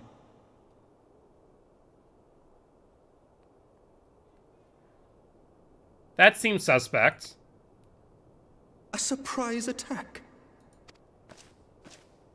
We've had no such word from Arnold. Yeah. And the timing is most fortuitous to catch us away from the city. Yeah. Most fortuitous indeed. I'm glad they... Commander, we must away. No. This is also a trap. He's like, no, I don't trust you. You have been a most gracious host. I hope that I might one day return the favor. Emmerich is very much suspect. Come, Lucia. They are both very suspect of the situation at hand.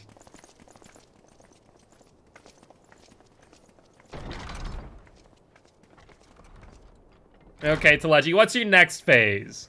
Let's see. I'm curious now. What's your next phase of all this? You've arrested me. You hold Alphino captive. Thancred apparently has been pulled away by a pretty face. Whatever is going on in there? Hold up. Sounds like fighting. Oh, brass blades.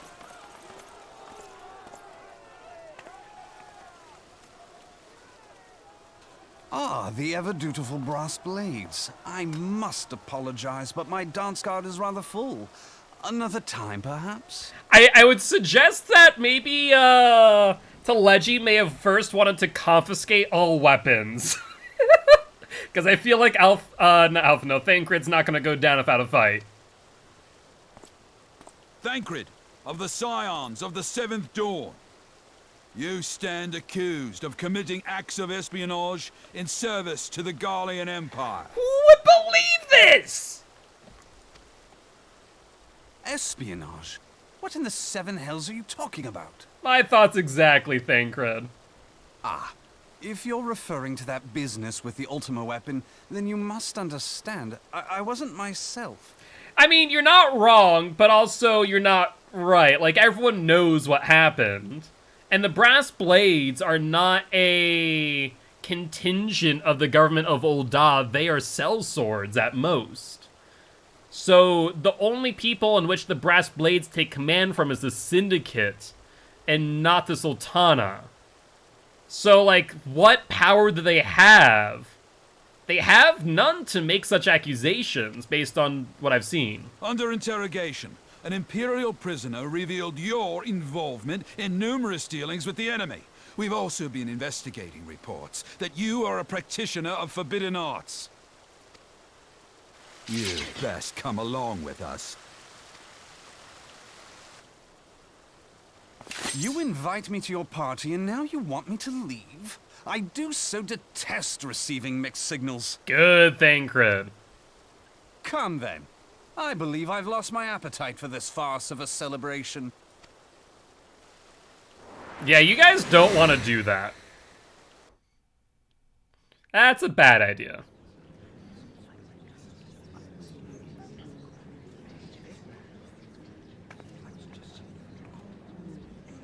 Okay, what's your next play, Teleji? Let's see.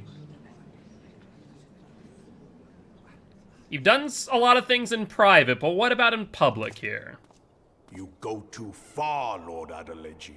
By what right do you march armed soldiers into a royal banquet and eject state visitors without Her Grace's consent? You treat the Brass Blades as your personal army and show contempt for the throne with your every act. Leave us. Now. Is that an order, General? Mayhap you have mistaken me for one of your flames. You will find I am not so slavishly obedient. As you lecture me on personal armies. I mean, he is the general of a literal army. As for your outrageous claim that I have shown contempt for the throne, let all here observe that it was not I who feasted while an assassin removed its occupant.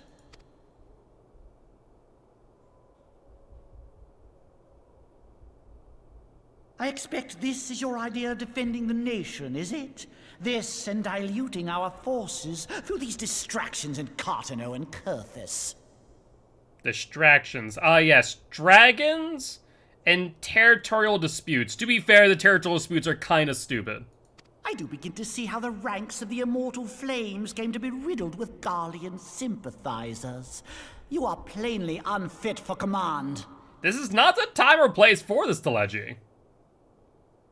Wait, goddamn you. Your words make no sense. What assassin? You mean to say you don't know? We caught the vaunted champion of the Scions in Her Grace's private chambers, not moments after the deed was done. Who would believe this, though? No! No, this cannot be! Save your breath. You will need it to plead your case. You and your entire order are to be tried for this atrocity. Like, I'm just trying to think, like, what sane person would believe this?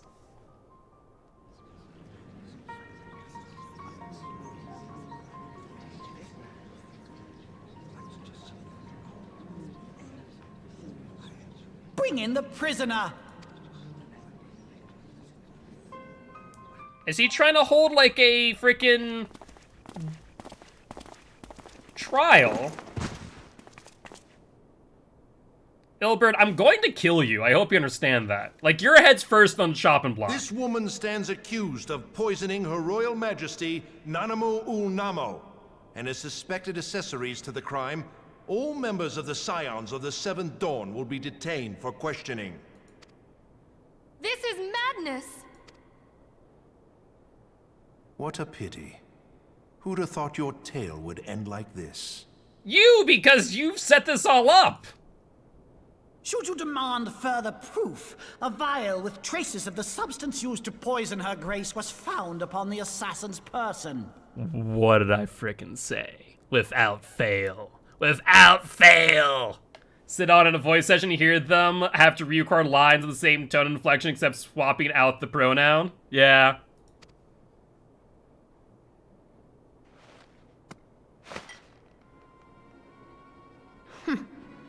How very convenient. Also, do you think me that stupid? You would speak of convenience? Who persuaded Her Grace to host this celebration? A diversion which presented you and your confederates ample opportunity to commit the crime, and a crowd within which to fade from view. A more convenient occasion I could scarcely imagine. We were invited? So no, that doesn't work. How dare you! After all we have done for Uldar! Hold your tongue, witch! I'll not be ensorcelled! I know all about the dark gift that you and your disciples wield. What?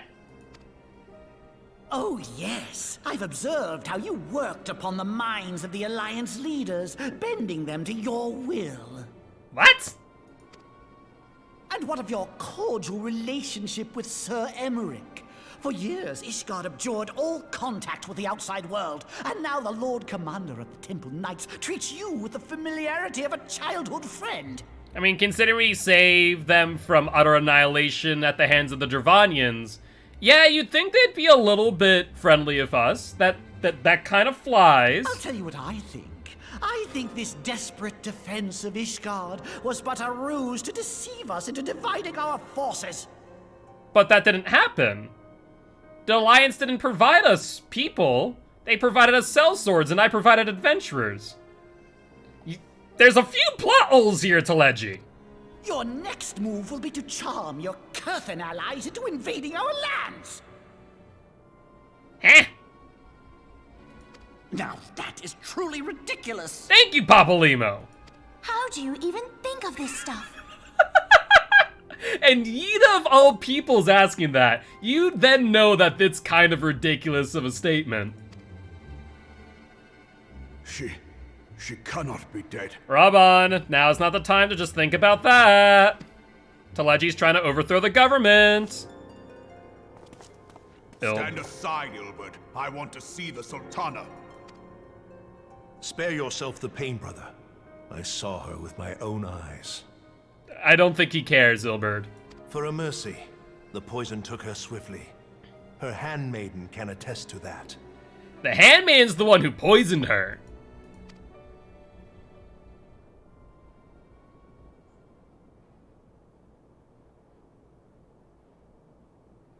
Oh? This cannot be. Oh, okay, never mind. Nanamo. Nanamo. No! Raban, strangle Teleji.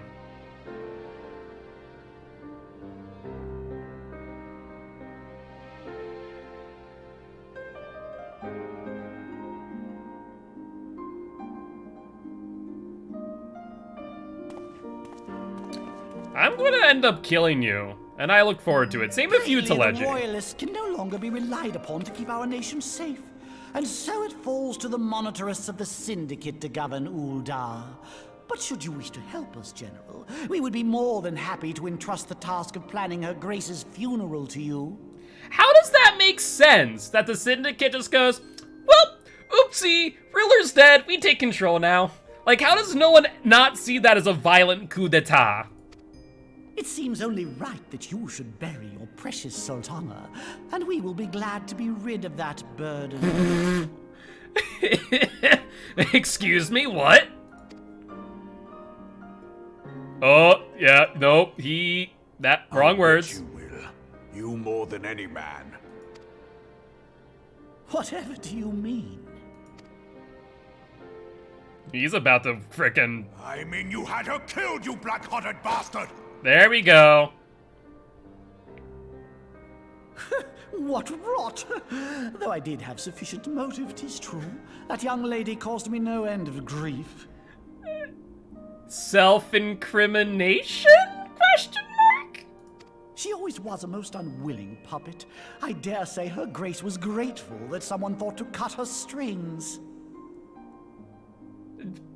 We do recognize that he's saying this in front of a crowd, right? Like, that's a thing he's doing?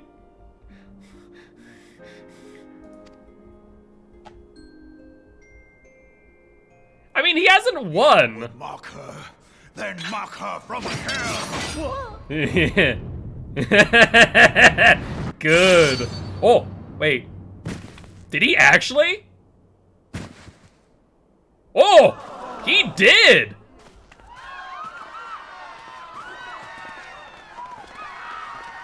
dead.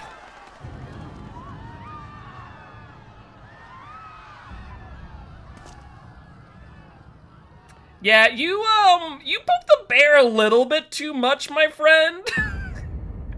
Because Robon is ready to kill. Have you lost your mind, General? It is forbidden to draw steel in the royal chambers, much less slaughter our fellow syndicate members. Lodorito, you might not want to press your luck. This is a man who fought in the gladiatorial pits to the point where he owned the Colosseum. I don't think you'll want to poke that bear who is now no longer sleeping. You're one of them. You've been in league with the Scions all along. Was Lolo... Okay, so Teleji Eleleji obviously had this plot in hand. Teleji, was he a martyr? Was Lodorito actually the one orchestrating this? Ooh. Ooh. Could that be a bit of a plot twist? Oh, you're next to scheming bastard.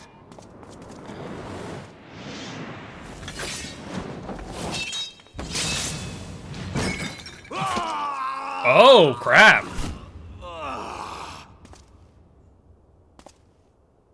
Ilbert didn't raise a hand at the death of Teleji, but goes and cuts off his arm at the defense of Lolorito. Ooh. Ooh. Maybe Lolorito really is the mastermind. Seven hells! Admiral, we must leave. I would not.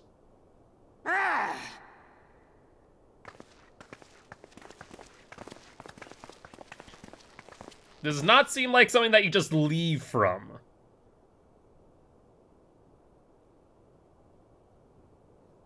How unlike you, old friend. I did not expect to take your arm so easily. Take the Scions into custody. They have conspired to commit regicide. So I'm starting to think Lolorito is actually the person and behind arrest it. this traitor as well. Teleji was but a martyr. Interesting. Very interesting. Ilbert, I hope you choke on their coin. 'Tis better than the dirt I've supped on these long years. We can't all abandon Alamigo and become great war heroes as you have. So he admits it then.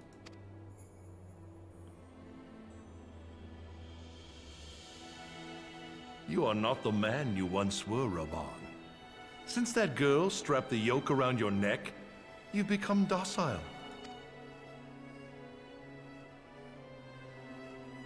She took the mad bull and cut off his balls, and a bull that cannot rot is fit for naught but slaughter. G-rated Gary one. Yeah, they do throw around some interesting words, don't they?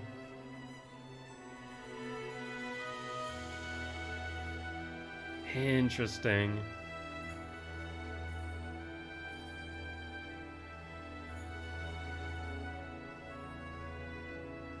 Shall I tell you who really killed your precious Sultana?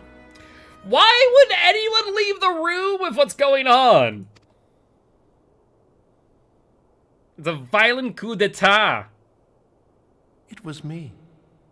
Oh, crap. Well then. Old problem, not our problem, apparently! It wasn't technically him, the handmaiden's the one who probably actually did. But he's just trying to goat him into that situation. Oh, crap. You may have bitten a bit more than you can chew there, Ilbred.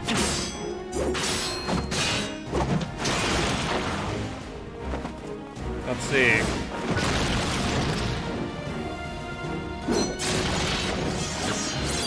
Ooh, maybe not.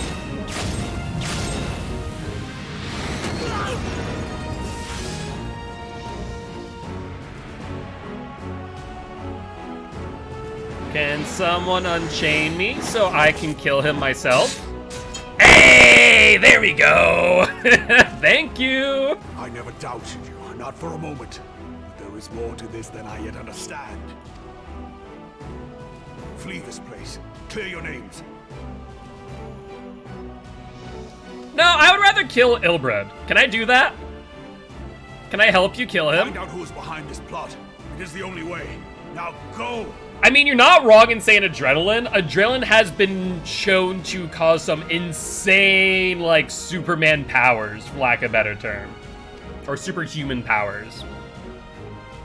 But I has axe. I kill Ilbred.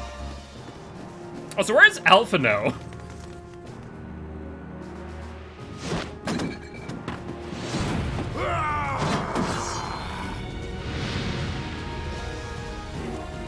Are we not gonna be able to see the outcome? You gotta be effing joking me. Ah!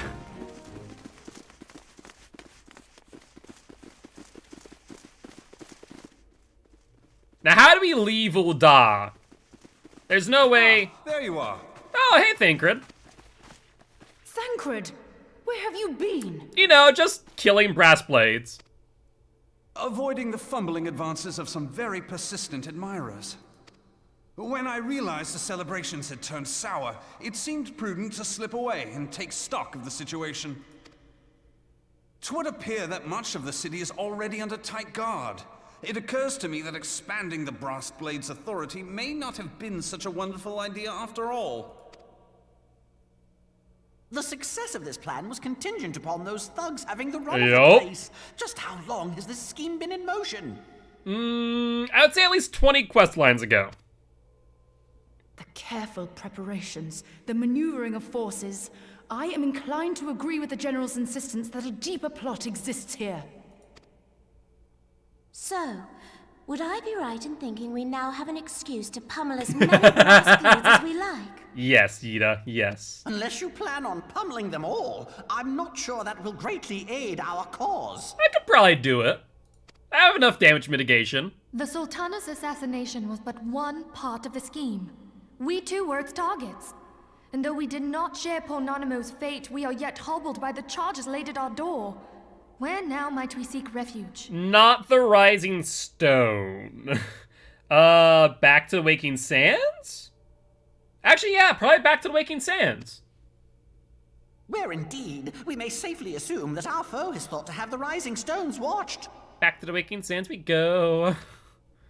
Forgive me for stating the obvious, but our choice of destination will matter little if we cannot secure an escape route out of Ul'dah.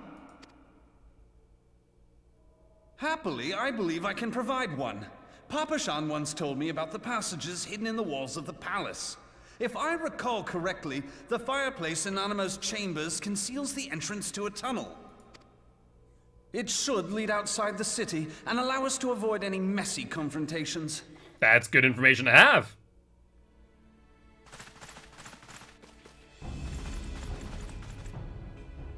Hopefully they didn't hear that.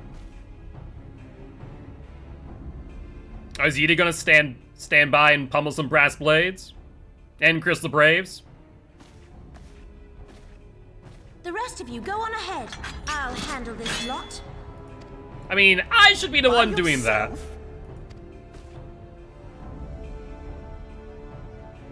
I suppose I shall just have to join you. I mean, she kinda does need some support. Crystal Braves too, huh? Now this should be interesting. So Ida, Papalimo! How many of the Crystal Braves are under the control of the Syndicate, I wonder?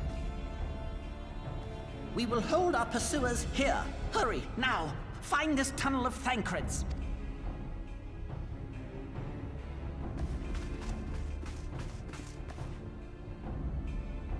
So Alphino is captured. Both Yida and Papalimo are bound to be captured. Minfilia, we cannot linger.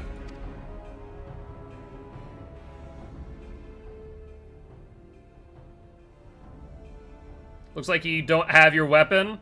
I'm pretty sure that's just because I made it so that it doesn't show when it's holstered. I think if I checked that box differently, it would show my weapon. I bet you in the cutscene.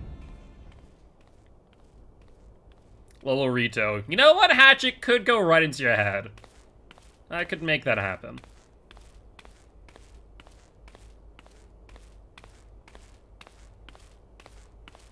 There's the handmaiden.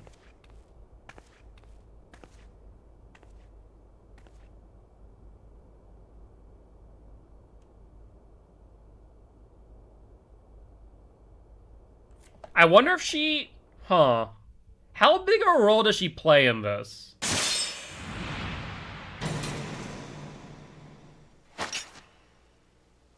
Ah! Now look what you've done.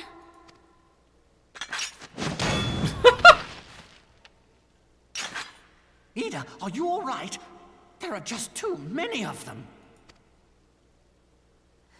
I'm fine. I could do this all day. How about you? Oh, this is gonna be their last stand. Nearing the end of my tether.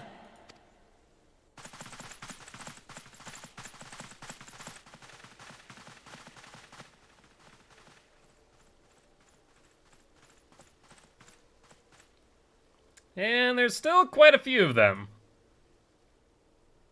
This is so stupid. We're the scions of the Seventh Dawn. The ones who stand between this realm and the evil that's trying to destroy it. And if you think we'll leave the stewardship of Eorzea to the likes of your masters, then you're sorely mistaken.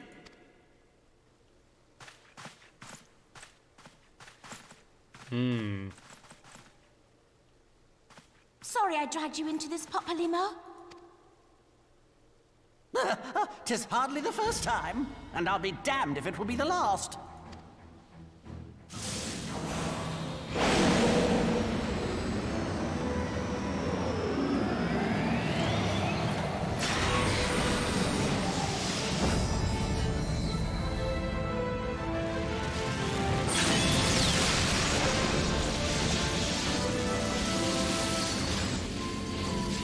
Ida going freaking Super Saiyan. Let them have it, Ida. I was hoping you'd say that.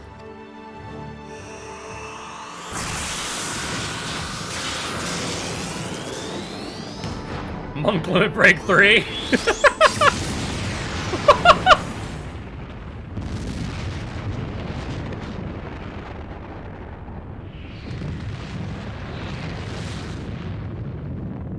As a monk player, that's legit what it is. That's great.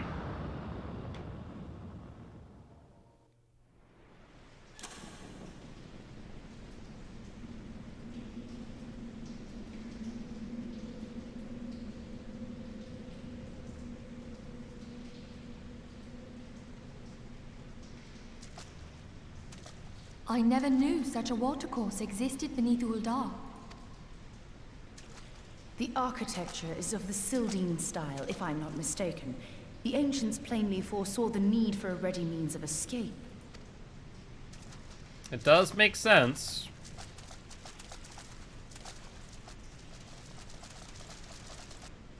But looks like they might be on us. This way! Yup. Well, that didn't take long. It seems these tunnels were not as secret as I'd hoped. It would appear that way, Thancred. You two go on ahead. Thancred and I will deal with this. What do you mean to do? Hold him off. Only that which is required to ensure that the dawn's light survive to brighten the morrow. Fear not, antecedent. You haven't seen the last of these fair features. Which would mean the only ones of the Signs of the Seventh Dawn not yet captured by the end of this, or at least in the winds, would be Orianger, Menphilia, and I. My friends.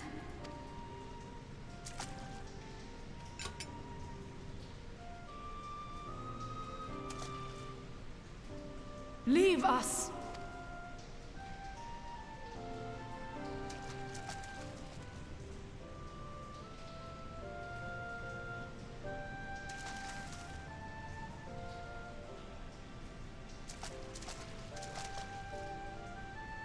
What is the plan, milady? Shall I take the dozen on the left and you the dozen on the right? The odds are not exactly stacked in our favor. I'm sure you'll do fine, Thancred. Numbers will count for little when I bring the tunnel down upon their heads. Though I cannot say I relish the thought of being entombed with you for all eternity. You wound me. I will have you know that many a maid would kill for the chance to spend forever at my side. Now, may I have the last dance? One of the fallings in 2.0 is the Thancred's relationship with Minthelia. He was like a surrogate father/brother figure to her in 1.0 in the years between 1.0 and 2.0. Gotcha.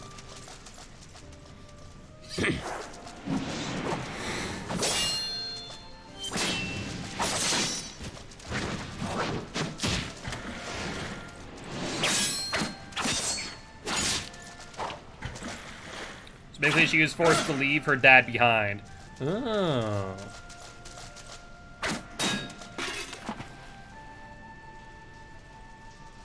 Well, this is going splendidly. Now would be a good time, milady! Be patient, Thancred. It's done.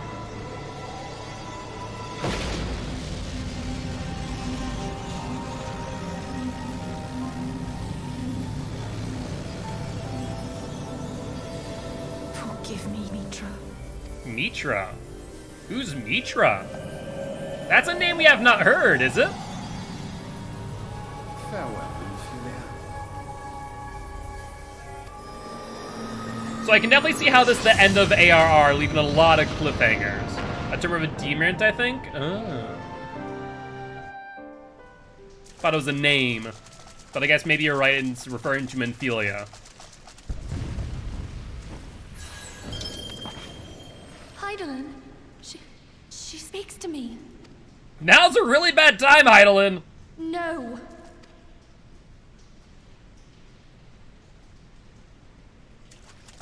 I must remain behind, but you cannot stay with me. What?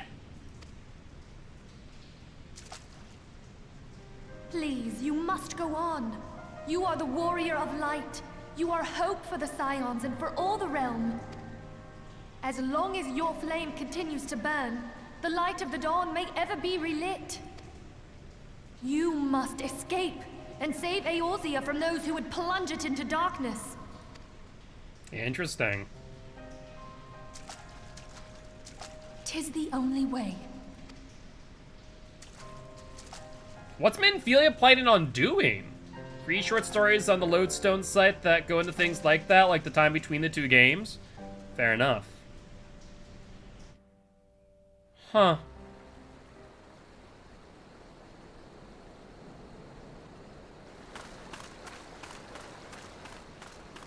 So Urianger is now the only one not in custody and or potentially quote-unquote dead.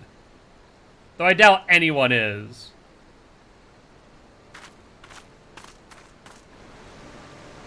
Unless I see bodies, they ain't dead. Let's put it that way.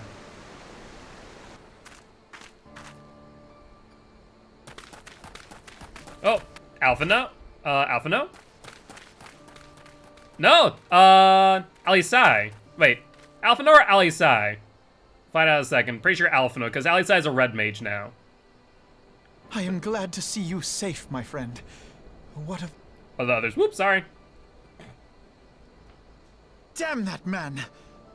Who the hell is this on Alphino's left? Teleji played me for a fool! I thought the Crystal Brave's mine till the very moment I felt the blade at my back. How did you get out of that situation? There will be ample time for soul-searching later. For now, we must put some arms between us and Ul'dah. Well, the biggest thing is, right, so the Eorzean Alliance, both Gridania and, Limsa probably won't believe the allegations. However, Ul'dah is already a state divided with no real sound political system. So even though, yes, it seems ridiculous, realistically speaking, Lolorito and his benefactor's plan is not necessarily to turn everyone against the Scions and me, but just to turn Ul'dah, because at the very least, that's all they want for the time being, is to gain control of Ul'dah, which they have succeeded in doing. So, realistically speaking, though there are a lot of plot holes when it comes to the situation at hand, it does make sense. Now, however, if the Orzean Alliance were to turn around and go, we believe these accusations, then I'd be suspect. Then I'd be suspect, even with that being said. Yeah, who the hell are you?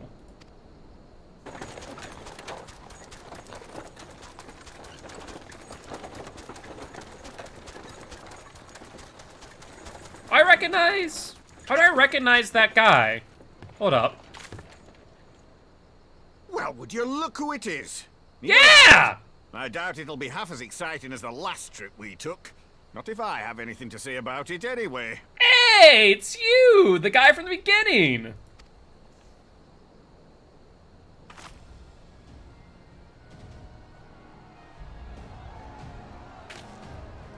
We should probably get going. Let's not dawdle, eh? All aboard!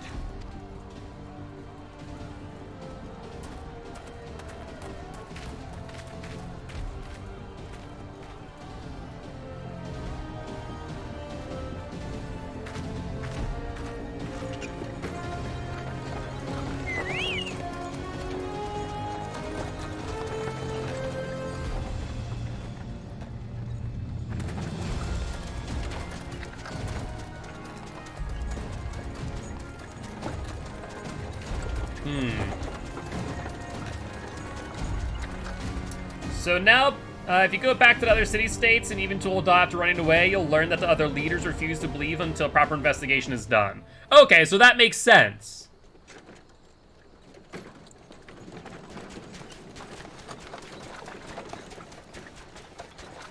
That does make sense. I was stocking up on supplies over in Vesper Bay, you see, when your sister come up and begged a favor.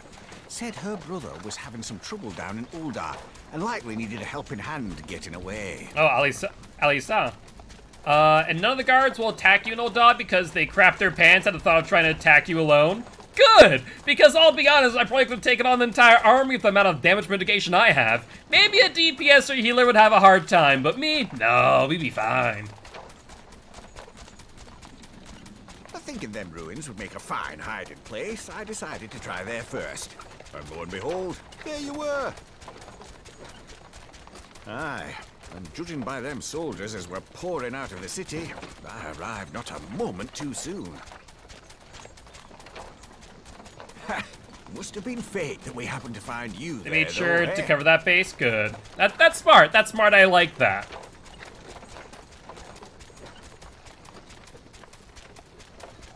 I had thought to look out for Alize, but it appears she was the one watching over me. I've made such a mess of things. I mean, you didn't. It was people working behind you that did. You made a good thing. They made it bad. 'Tis the way of politics, unfortunately. That is all too often how it goes.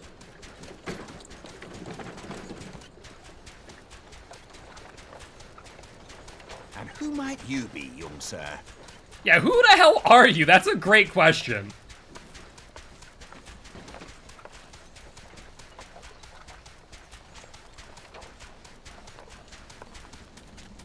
Pippin Taropin, Vice Marshal of the Immortal Flames.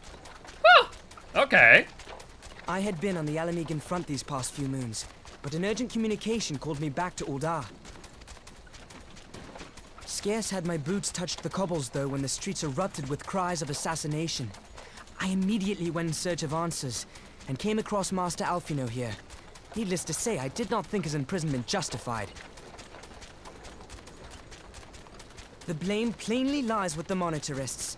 Their greed and corruption are well known to me, but for them to take advantage of the situation with such alacrity... Was that Pippin, you said? Ain't that the name of General Alden's lad? Yes, I am his son. Adopted, of course. 'Twas only as we were leaving Ul'dah that I learned of father's fate. Once I have seen you a safe distance away, I mean to return to the city and extricate him from this madness. So when they say General Alden, is that Raban? Raban Alden, or is it General... General the Flames would be Raban. Okay. When they said Alden, like, I don't recognize that name, but, like, General the Mortal Flames would be Raban. And based on this, it would suggest that he was not killed. At least as far as we're aware. Then you needn't travel no further than Blackbrush. Our fugitives have a friend waiting for them there. Would that be Orianger? I dreamed of bringing about Eorzea's salvation. But in the end, it was I who needed saving. Oh, poor Alfie.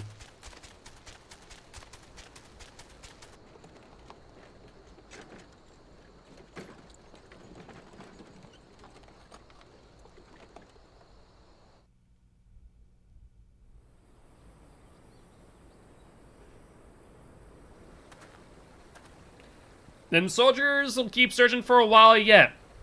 Reckon we'll take the carriage back towards Ul'dah and get the lay of the land. Maybe provide a distraction if need be. You three wait here. Help will be along shortly. Stay strong, friends. The real fight's to come.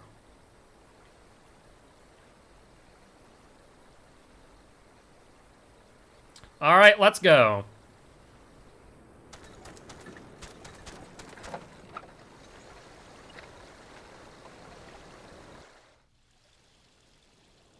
Central Thanalan.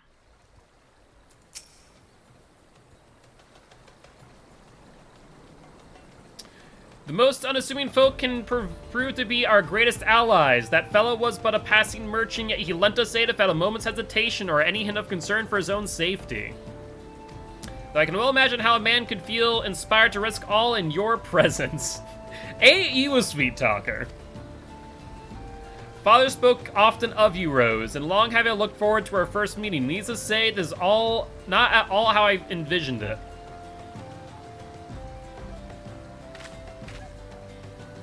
Master Alphino, you must not give in to despair. That would only play into our enemy's hands. So long as you and Rose are free, you may still set things right. Forgive me, Master Tarupin, but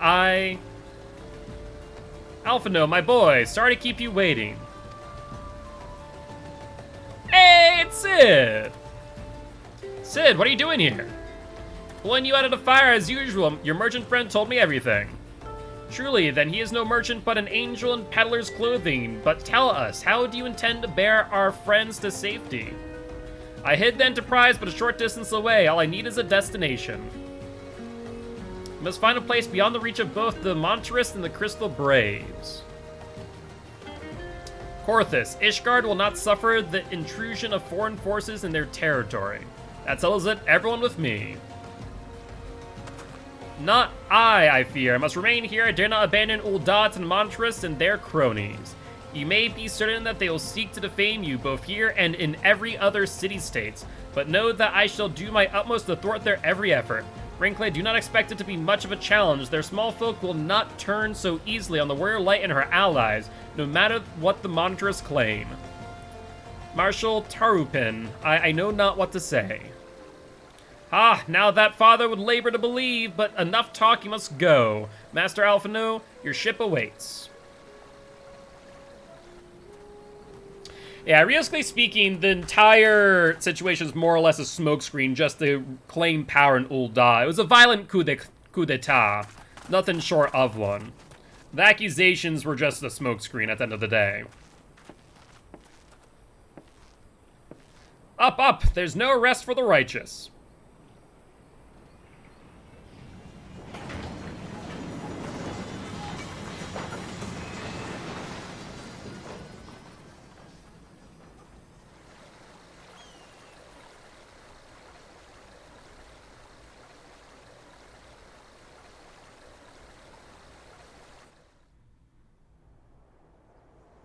And off to Karthus we go.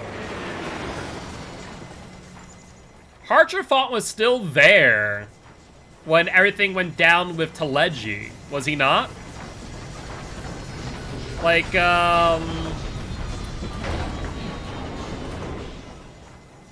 Yeah, everyone else had left, but Harchafont was still there, I believe.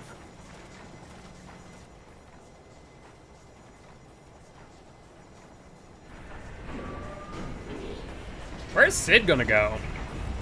I guess maybe with Noah? Because he's been working with them as of late.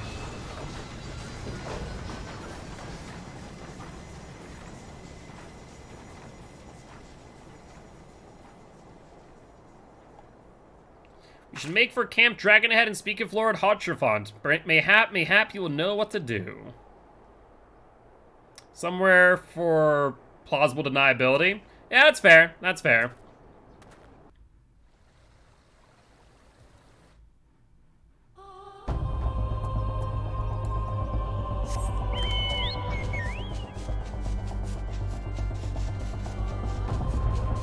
I'm curious to see what Harchafont says. I don't imagine him to speak in the same way as the Monetarists. He seems a little bit too fond of me of me at times, I will say. Master Alphino told me your tale, Rose. Warms my heart that you should turn to me before all others, and I shall endeavor to deserve your trust. Alas, the situation here has grown more complicated in your absence. 'Twould be best if I explained in full. Interesting.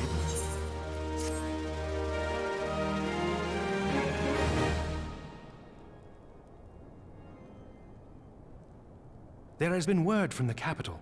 Ishgard has weathered another assault. And 'tis said several wyverns broke through into the city proper.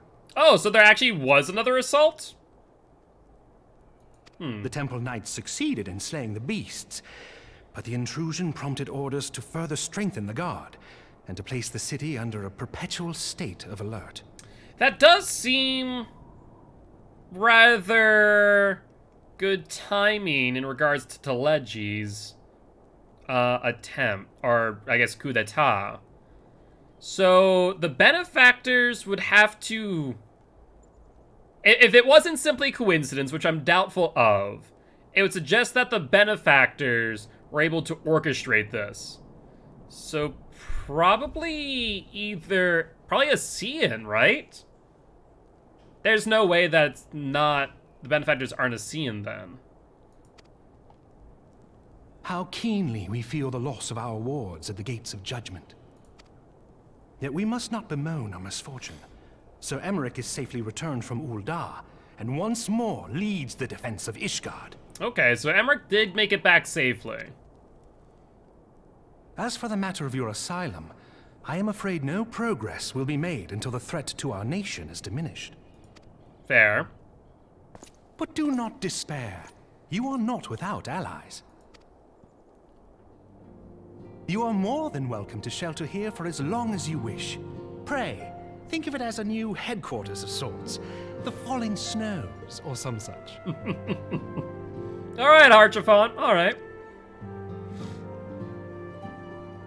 All frivolity aside, any who come here in search of you will receive no aid from House Forton.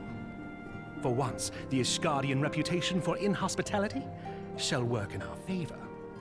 Yeah, that's true. Agents of Ul'dah will find their every inquiry dismissed, and their every request for entry rebuffed, until such time as their masters have acknowledged your innocence.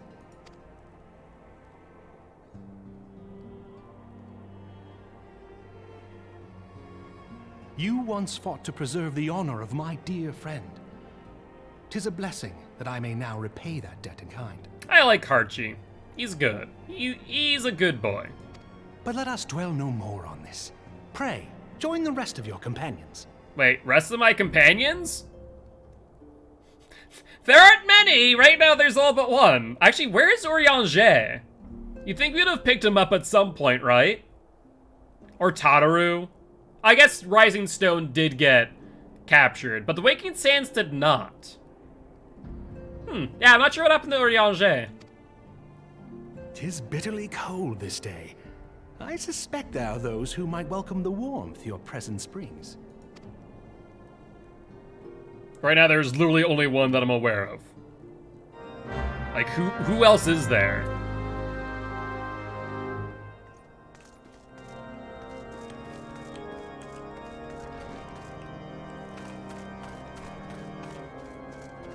apparently maybe there are people here? Hi, friend. Greetings, madam. Shall I show you inside? Upon proceeding to the accessory, several cutscenes will play in sequence. It is recommended that you set aside sufficient time to view these cutscenes in their entirety. Wow, they really... It's very nice to have them like, hey, just a heads up, you know, this is gonna take a while. Make sure, like, you got your popcorn, you got your drinks, you took your potty break, right? I like that, though. I appreciate it. Alright.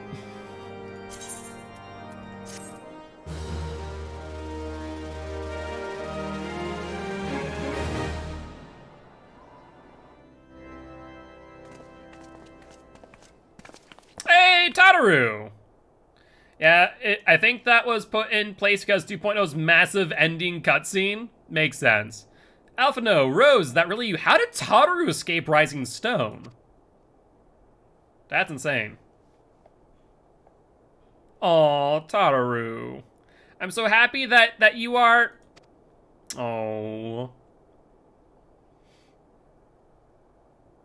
I tried contacting Minfilia and others, but no one would respond. And then the Crystal Braves, our own people, turned on us in the marketplace. Yeah, I guess Haman and her were in the marketplace. Told me to run, so I did. I ran and I ran until my lungs burned and my feet ached, but I lost my way, and then... Fortunately, I had observed some of the Braves behaving suspiciously beforehand. Hey, it's Yugiri. Oh, wait. Yugiri found her hood. Look at that. Ah, yes, my mask. It was lost in the struggle. Pretty, isn't she? Anyway, after Yugiri found me, we traveled to Vesper Bay and met up with Urianger. When we told him what had happened, he used his magics to weave a glamour around the Waking Sands. From the outside, our old headquarters now looks like an abandoned storehouse. They had the Ra model by this time. Fair enough. The transformation didn't take long either. Apparently, Urianger started making preparations after an Imperial attack just in case the Empire ever chose to pay us another visit. Good thinking, eh? Sorry, where was I? Oh, yes. So we waited there at the Waking Sands hoping others would come, but no one else did. My people are searching for the other Scions even as we speak, but we have met with no success as of yet. I'd hope that you might be able to suggest for the place to look. But you should know, the Rising Stones did not share the Waking Sands' good fortune. Only Crystal Bays await you there. I mean, I can go there and smack some sense into them. I think that would be alright. Be that as it may, we yet have cause to hope, do we not? If the two of you escaped, it's not possible that others could have done so as well. Doubtful. Appreciate your positive behavior, though. Also, I'm getting like a ton of Discord notes. What's going on? Nothing I need to respond to right now. Cool. You may have been forsaken by men and women believed true, but rest assured that the people of Doma yet stand with you. We welcome this opportunity to repay our debt and shall continue our efforts to locate the others and see the Scions restored to the rightful place of honor. She is very pretty.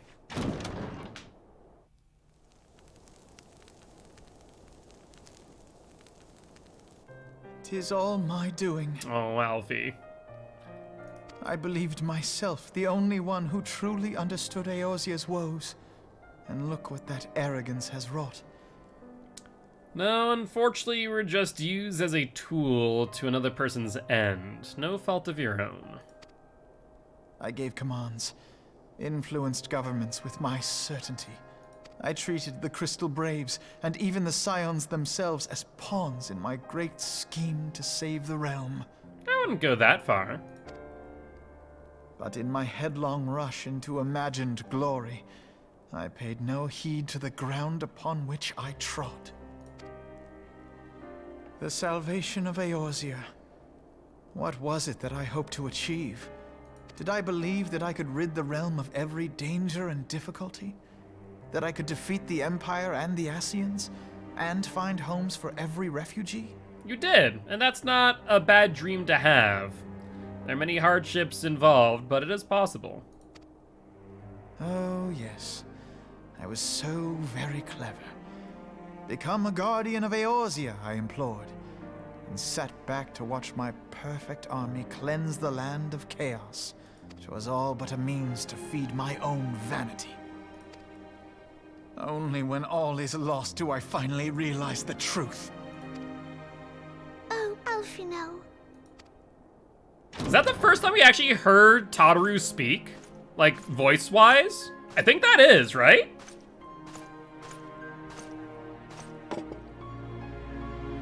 Oh, thank you, Harchifon. So, Master Alphino, are you content to remain a broken blade? Is there no flame hot enough to reforge you?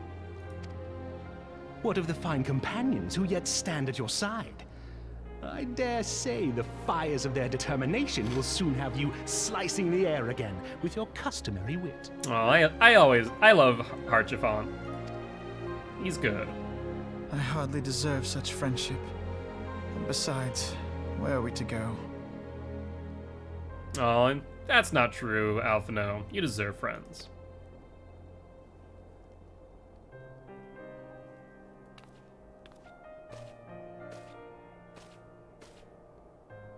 Alphino, if I may?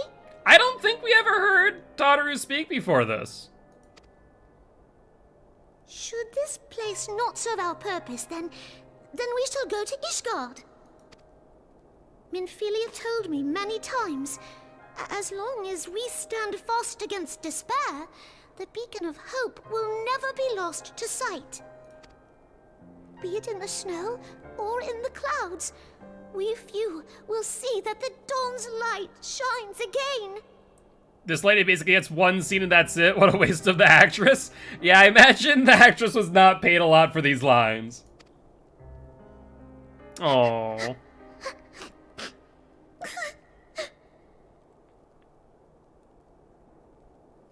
You are right, Tataru.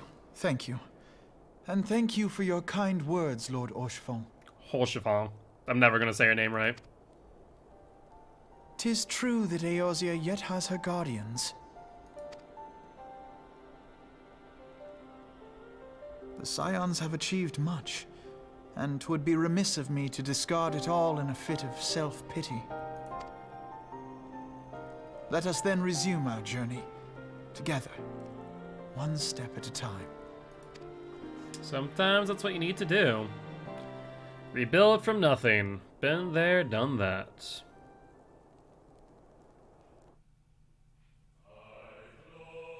Ishgard.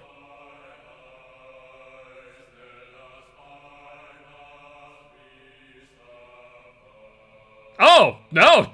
It's just the end! I was like, oh yes, Ishgard. Nope. Alright. Patch content credits? Yes. Anything that I can't skip here? They're saying to skip, thank you. Okay. Are gonna see Lolorito and the Handmaiden, who I think is a Asian? Or an Asian? All has been arranged as you desired, my lord. No, it looks like Lolorito is the true conspirator. I'm not sure who his benefactor is. That I would think an Asian.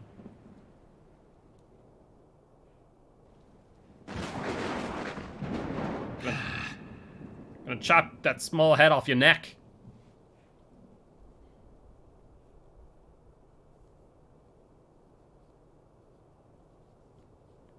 Let's see, who yet still lives? I'd imagine all of them. There's Robon, so he does live, just without an arm, as we can see.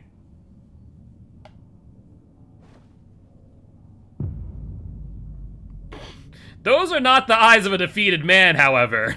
He is out for blood still. The Heavensward opening cinematic? Is it not in-game? If not, then we can hopefully pull up on YouTube and not get the or get copyright striked. Nabrialis is no more.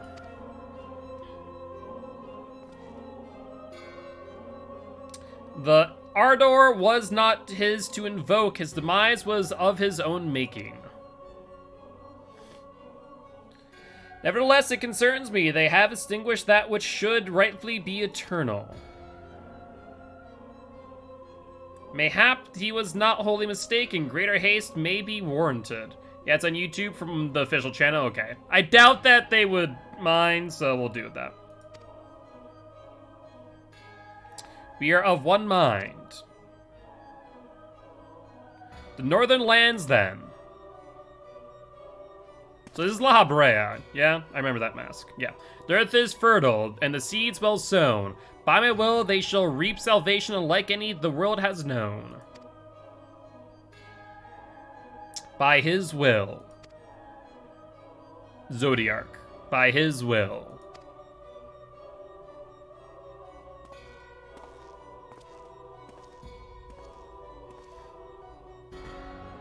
As usually, Leon, since you are doing the content, okay, that's good. I've seen people, like, react to stuff as well. Like, there are much bigger people who...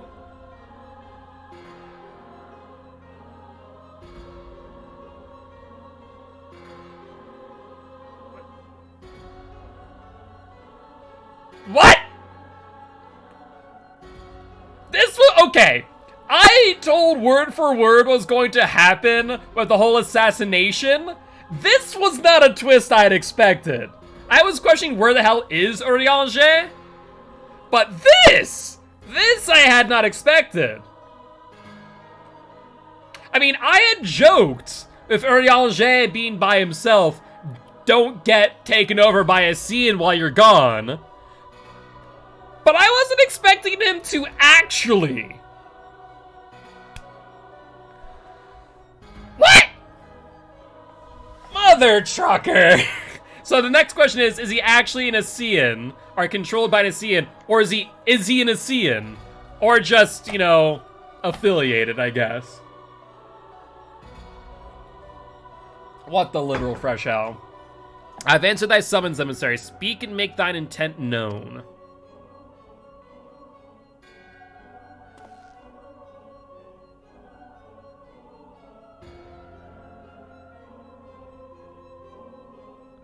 I would speak of fate, Archon. Yours, mine, the fate of this very star.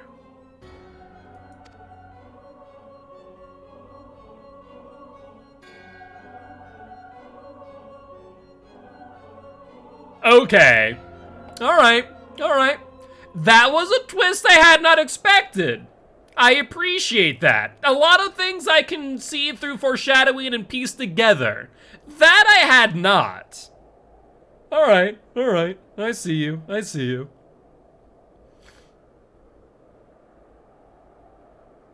The Gates of Judgment. Hi, Midgard Sir. What words do you have to share, Midgard Sommer? Thou thinkest sanctuary lieth beyond. I mean, not if they see you, then no. I'll be freaking branded a heretic real quick. Delusion. Despair. Death. Thou shalt find naught else here. You gods, for some reason, really like your three-word statements. Delusion, despair, death, think, hear, feel. Like, what is up with that? Can you explain why both of you like that phrasing?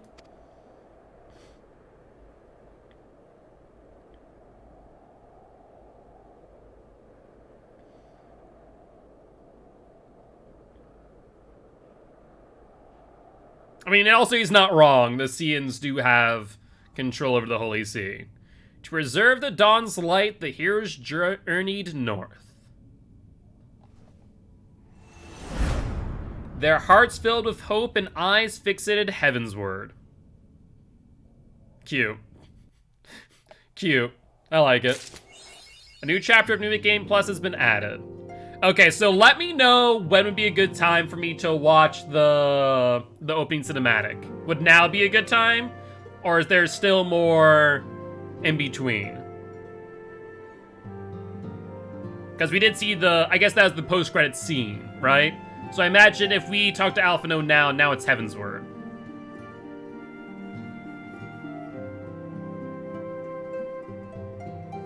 So, just in case for preparation, let's grab this. So, is it YouTube?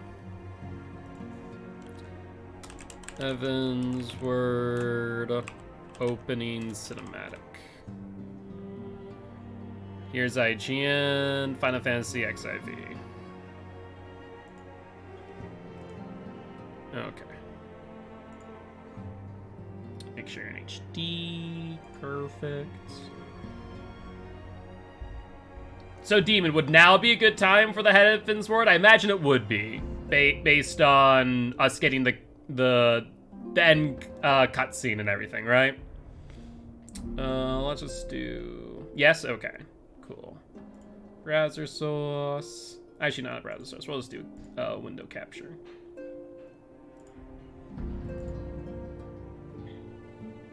Okay, cool. Let's still bring that below here. So that way we can do a reaction. Long trailer. God dang it! I literally typed Heaven's Word. I literally did that and it's like, oh yes, trailer. I'm like, no! Heaven's Word opening movie. I don't want to like do A Realm Reborn, Shadowbringers, Storm's Blood, Heaven's Word. There we go. There we go. Coming to Ishgard is the first quest? Okay. Heaven's Word trailer. Is it, so should I be looking for trailer or opening cinematic? Will this work? Is this what I'm looking for? Also, you got it? Okay, cool. Funny enough, you know what's a fun thing? This is technically the first time that I've ever done a reaction video to something. I don't think we've ever shown like other content and reacted to it in real time. So I'll do a few pausing and reacting. They call it trailer because they released it before 5.55. Okay, that makes sense. All right, let's do our first ever reaction video, shall we? Hey, what's up, Giraffe? Yeah, just in time for us to dive into Heaven's Ward. Wait for any X.55. All right, let's go right in. Let's go right in. Let me also mute Final Fantasy so we can get the full experience. Hold up, hold up, hold up, hold up.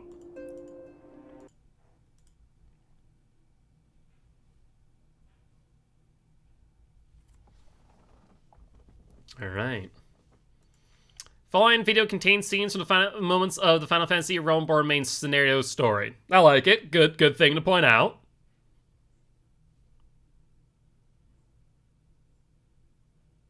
Oh. Eorzea, land embraced by gods, delivered from destruction by the warriors of light.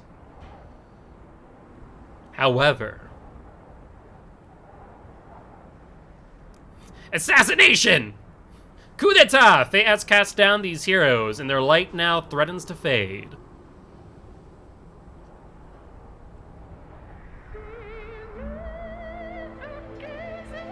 So this is Korthus. Who dis? Is this the whatchamacallit? Like the main character that we see in all the trailers? The stand-in for us, basically? Yeah, my character's stand-in. We went like from not to Endwalker, which he has gotten very popular. I wonder why. I like that he's a warrior as well. Right? He has the axe on his back. So I picked the canon job. Apparently the devs call him Meteor Survivor. So there's Nanamo's cup. When she got poisoned.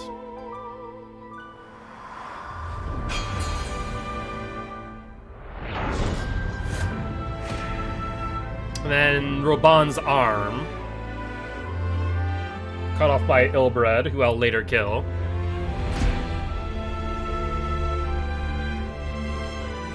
So where are we now? It looked like we're in Korthus. Oh, really? Yeah, I can see why. I can see why.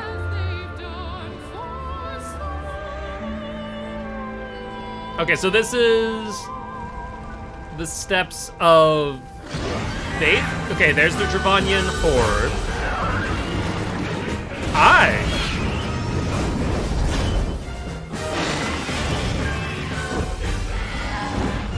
This looks like our main enemy to start off with will be some more dragons. Ooh. Hello. That looks to be our dragoon friend. Yeah, the Azure Dragon. Okay. Is he friend or foe? That's the next question.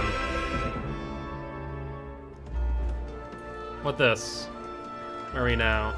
Okay, this is still Korthus. You see the Temple Knights. Is this Ishgard? Because we saw an observatorium for a moment there. My axe.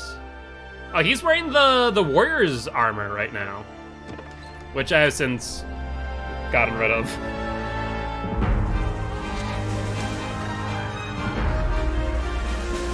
Okay, so this is Ishgard. Yeah, look at that. Is that the Enterprise? No! Does everyone have airships now? The hell? Sky Islands. What?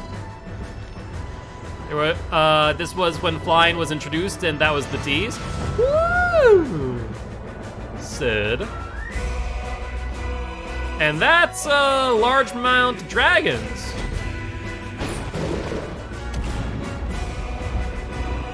Who's this? Brass Blades? Yes. So there's little Rito. Robon in jail still. How long has it been? His hair's gray now. How long has it been since the events of ARR? Is this, wait, is this me? Or is this Amaric? There's the Azure Dragon. No, that's another Dragoon. Who is this? Oh, these are Dragoons, plural. Okay.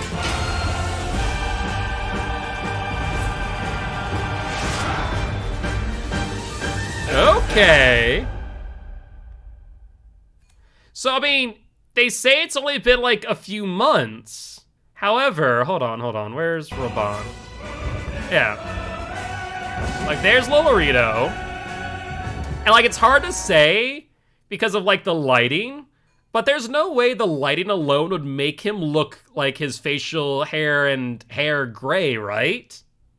Like, it's straight up white. Unless that was just, like, a mistake on their end in the animation. But, like, that would suggest a significant amount of time has passed. At least based on the trailer. I don't know if that's actually, like, canon or not. CGI model? I guess. I guess when it's lit up, yeah, even when it's lit up, it doesn't really help things. It really does look gray.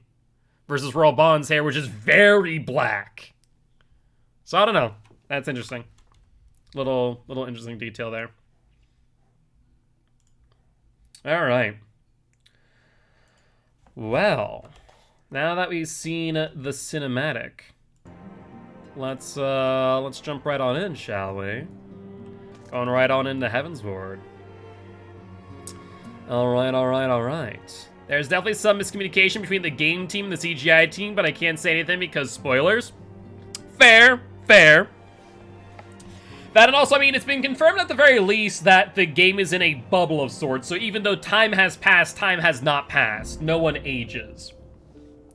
Which, like, I can understand from a developer situation that it makes it easier on them, especially when it comes to new players, but, like, I don't know, I've played other MMOs and it's never been an issue. Comic book time? Yeah, basically.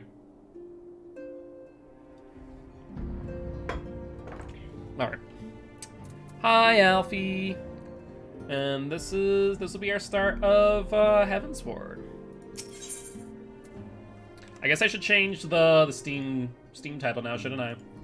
We're now officially in Heavensward. It's Heavensward, right? All one word? I'm pretty sure it is. Yoshi P has explicitly said they wouldn't give too many definitive timelines because of the role players. I mean, I can understand that to some degree. And, like, I can respect that they want to, like, you know, not mess with the role players. But, like, I would still say, like, having a definitive timeline, or at least a loose timeline, would benefit, like, I guess people like myself who like the lore. Because, like, it is a bit odd. It is a bit odd.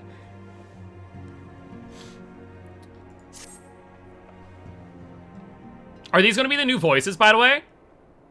These are gonna be the new voices, aren't they? And graphics. Gonna be reintroduced to everyone. The dawn's light will shine again. Like, now I'm trying to remember. Like, it hasn't been that long since I've heard Alphino's voice. Not really graphics. Oh, that's right. That was Shadowbringers. That was Shadowbringers. So long as we have these specious accusations hanging over us, we will struggle to achieve anything. Okay. I can get behind this voice. You must go to Ishgard, as Tataru proposed. I will return to Uldar and set things right. But once again, this does not exactly, like, lend itself to Alphino feeling like a teenager. He very much sounds like adult. Less wispy and deeper? Yes, exactly. That's what I'm saying, like, it doesn't really lend itself well to him being 16. I mean, already it didn't because of how well-spoken he was, and savvy in politics, and organization of an army, more or less, but still. About puberty hitting him in that month? Seriously. Pray, do not be so hasty, Master Alphino. Did they change Harcherfont's voice actor? Because it sounds the same. Either this person is fantastic at sounding like other people, or like it's the same actor. Lord Orchefont. You think it is? 100% sounds like it.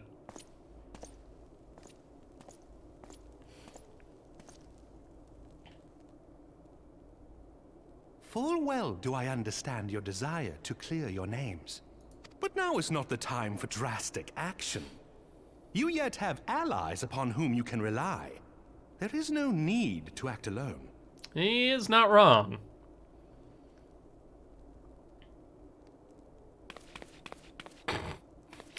Tataru's not going to say it's anything, just jump. Okay. Thanks, Tataru, for your very insightful speech. Yes. Yes, of course. Pray forgive my impatience. Double checking, yes, they kept Jason. Okay. I was about to say, there's no way that's a different actor.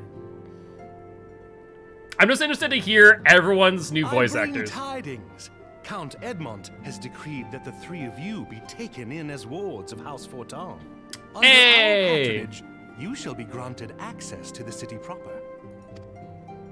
Pray, consider our manor your new headquarters, from which you may gather information and plan how best to proceed. Very nice. Needless to say, should any of your missing allies be found, as I am certain they shall, they will of course be welcome to join you there. Having were recorded in London already? Okay. That makes sense, that makes sense.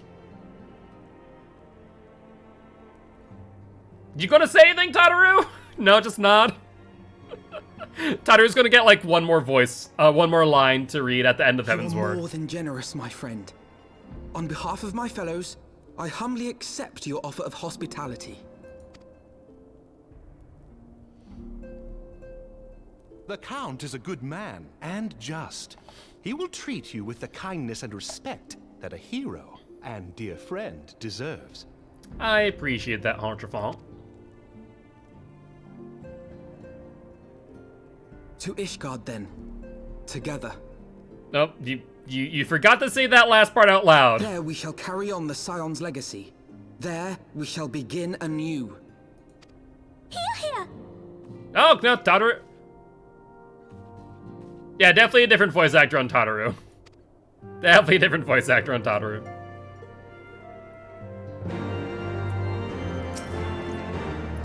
I must go on ahead and speak with the Count. Fear not, however, for everything has been arranged. Except Iceheart looks like she has two different actors. Huh. The sentries at the Gate of Judgment have been informed of our decision. You need but state your names and they will allow you to pass. My manservant shall be waiting for you at the city gates, ready to escort you to our manor, where we shall meet again. Until then. All right. I still need to do the extreme battle with what's his face eventually. It's on my list of things to do, but I feel like that's gonna be just sitting there for a while. Actually, when I think about it, hold on. Where am I going? Oh, I see now. I was like, where am I going?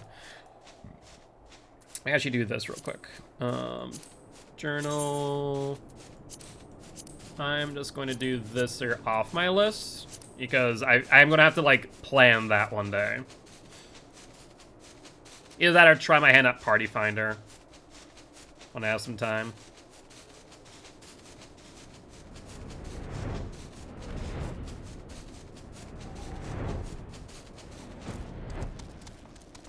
Temple Knight Gates God.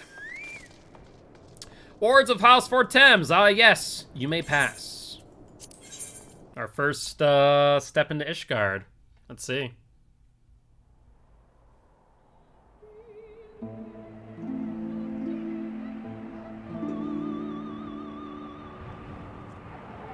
And for farming to get the mount, it can be run unsynced with a level 90 and just watch them get melted. Behest.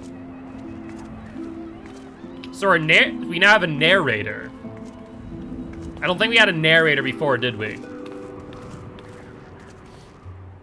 Heroes once celebrated as saviors of Eorzea, brought low through treachery, their names blackened with royal blood. With memories of the lost and dreams of redemption, with hope yet in their hearts, they came.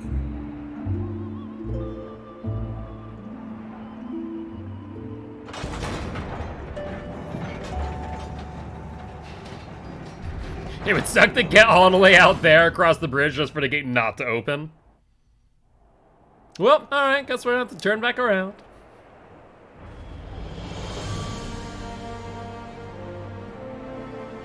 To Ishgard, shining city on the mount, overlooking the dominion of Kurthus. Kurthus, not Korthus. A great and proud nation, devoted to Helone, the Fury, ruled by Thordan VII, Archbishop of the Ishgardian Orthodox Church. And Puppetaceans. The last bastion of the faith, her walls ever bristling with the sworn swords and spears of her 4 high houses. A land that after 1,000 years of war had forgotten what it was to be at peace.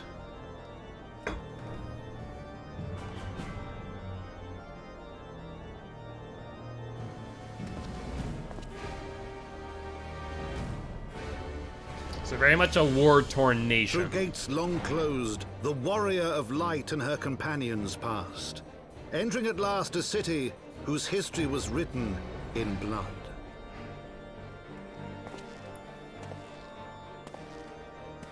In the midst of the Dragonsong War they came, 3 weary travelers whose arrival would set in motion great change. It also seems that we're not well received. Though none knew then how great. Okay. From the memoirs of Count Edmond and Fortem's Heavensward. Oh, interesting. So is that positioning this as a for all intent and purpose, a recollection of the Count? Ooh, that's interesting. So this, if that is the case, in a way, I mean, if that's the case, this is almost as if we need to take it from a narrator's eye. Ooh, very interesting from a writing standpoint. I also do see some things. Hold on. I'll get over there later. Also, is because the actor died last year. Oh. I'll rest in peace. Okay, before we do that, hold on. A couple things. We have that there.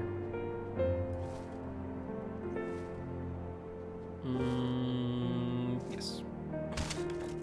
Off I go! Attune to crystals I shall. But I see things. Let's grab these before I go too much further.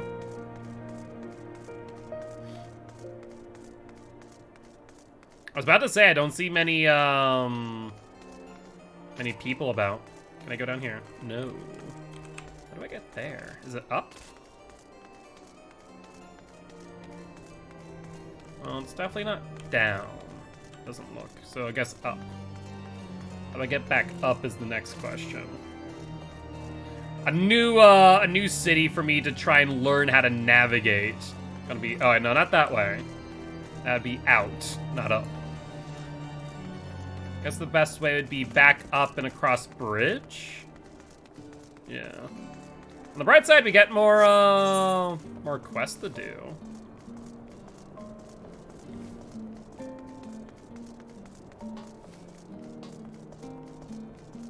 Alright.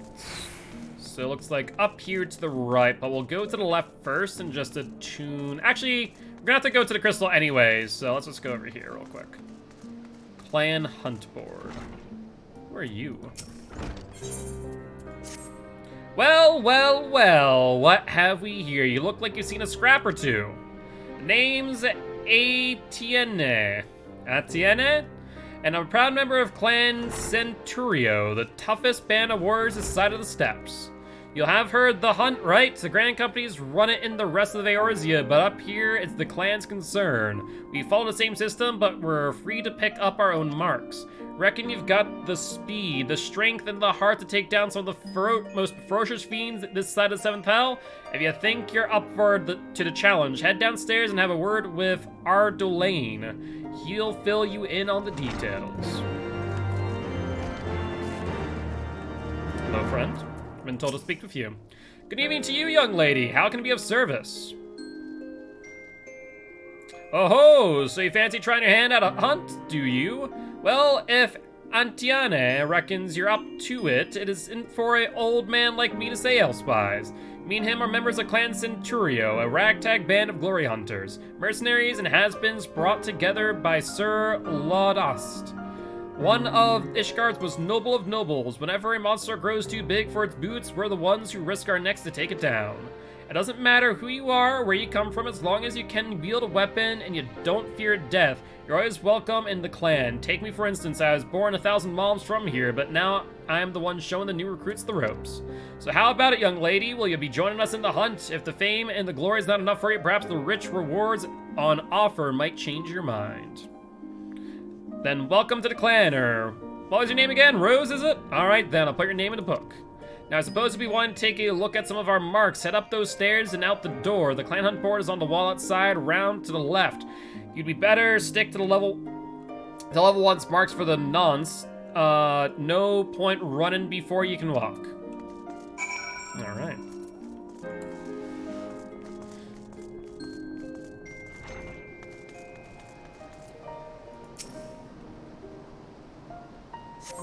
Clan hunt board is covered in bills showing the details of wanted monsters. Follow Ardolaine's advice and pick any level 1 clan mark bill that takes your fancy. Alright, I'll keep that in mind in the future. Clan hunt's now accessible. As a new member of Clan Centurio, you are permitted to take bills for level 1 clan marks from the clan hunt board. Defeat the monsters described on the bills and you'll be rewarded with Centurio seals, which can be exchanged for exclusive items. To exchange Centurio seals or to learn more about the hunt, speak with Ardolaine in the Forgotten Night. So, you're Rose, are you? I can see why the old rogue Etienne signed you up. You've got the fire of a born hunter burning in your eyes. I'll wager those level 1 marks don't offer much of a challenge to a burly girl like you. You'll be wanting to spice things up a little, am I right? Then what are you waiting for? Head down to Ardolaine and tell him you're ready for more. Okay. He just told me otherwise, but sure. Hi again. Oh ho, so Estacia reckons you're ready to move on to bigger and better things, does she? If that girl had her way, we'd be throwing babes in a river to sort out the swimmers from the sinker. Still, she might be onto something this time. Alright, I'll give you a chance, but level 2 marks ain't nothing to be sniffed at, understand? Let your guards down even for an instant, and they'll hand you or posterior to you on a platter. Take a look at the clan hunt board and see if you're best, what kind of beast I'm talking about. Okay, let's take a look at the board again, I guess. I didn't even complete one hunt, but apparently I'm ready for level 2. Clan board is covered in bills showing the details of what monster is. If you think you have what it takes, try testing your metal against level 2 marks. Okay. We good? Are we done looking at the board? You're not permitted to take bills for level 2 clan marks from the clan hunt board. Okay, cool. So let's go over to the shard. And then we do have another thing over here I want to take a look at. As well as a tune to the crystal.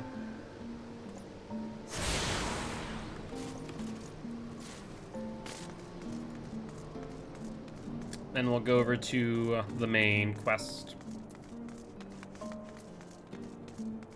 And I always like picking up all like the side quests before like proceeding with the main quest, because sometimes the side quests might just coincide, and otherwise I'm gonna be jumping straight to whatever they send me to on the main.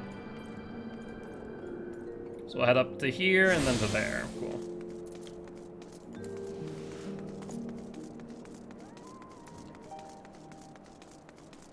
What I'm excited for is more side quests, actually. Because I've been pretty much without many quests since post-ARR. I did all the sides, and then here we are in Heavensward. Like, there is not a side quest that I did not complete. Looks like I need to go up here. Let's take a look.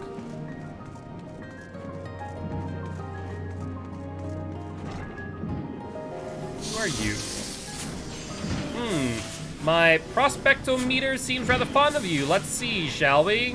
Odd garb, striking presence. Would I be right in assuming that you are one of those adventurous types? Ah, I thought as much. My prospectometer seldom lies, and let me just say, you have made the right choice in visiting our humble workshop. Welcome to the Sky Steel Manufactory, where miracles are born from aether, metal, and imagination. From cannons to ballistas, we dealt manufacture a range of weapons designed for slaying dragon invaders. We are also accepting students who wish to take up the firearm and learn the techniques of a mechanist. What say you? Are you interested in joining us and exploring the mechanist discipline? Yes. You are? Well, of course you are. Otherwise, my prospectometer would not have registered your obvious interest. In my excitement, I've neglected to introduce myself. The name Stephen Evian?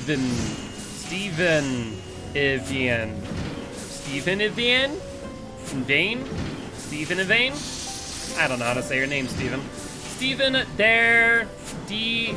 Heller. I don't know, Stephen. All the French names, I'm just calling you Stephen. And you are?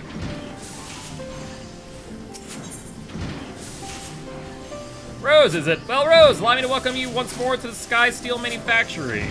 And as I mentioned before, 'tis our charge to develop and manufacture weapons designed for slaying dragon invaders, but pray forget about those tired old inventions. The future lies in machinistry, a technology that weds the genius of Master Garland's Magitech with traditional aether technology. Every single one of my last creations employs the principles of this unique discipline, and in the steady hands of trained machinists, my new inventions are going to alter the very face of warfare.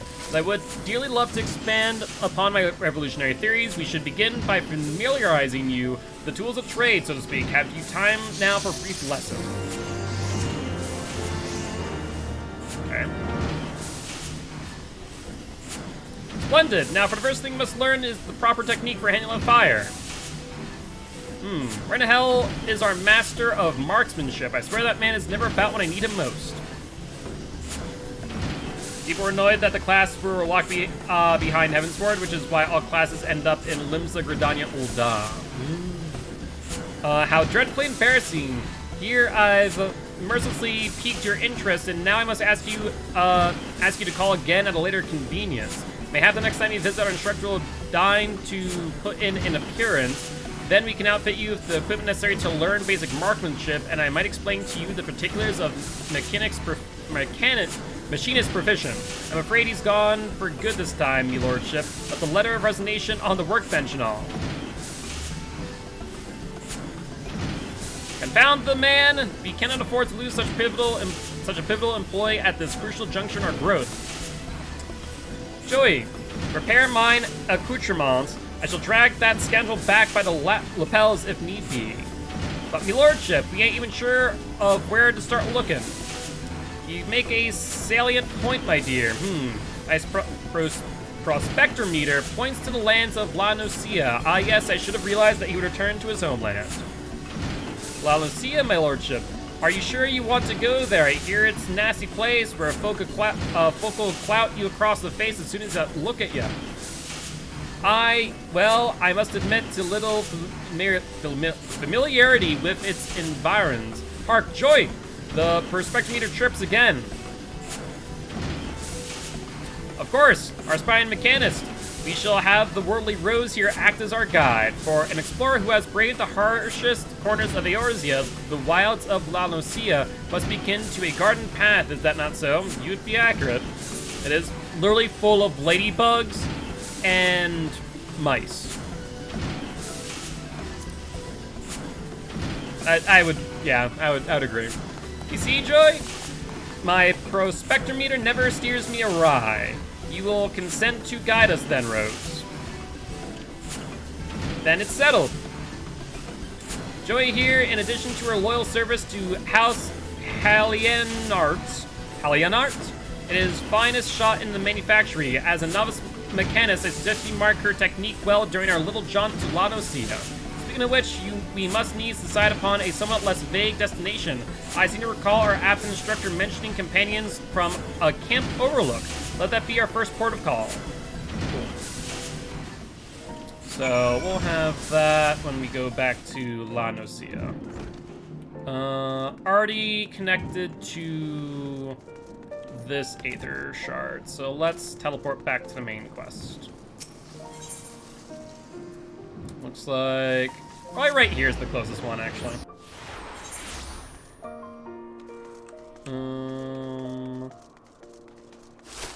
Maybe not. Kind of not really. Oh yeah, I guess I could have gone up there instead. Would have made more sense. Oh well. All's well. Hi, manservant, who apparently cannot be given a name. Greetings, Mrs. Hunt. On behalf of House Four Thames, I bid you welcome to Ishgard. My lord humbly requests your presence at his residence in the Pillars. If all would come with me.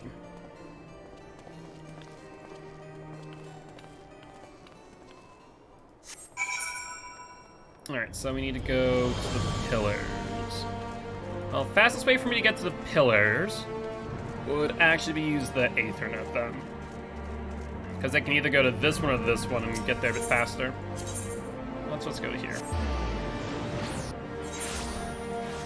And then we can sprint over to the adjoining area. Cool.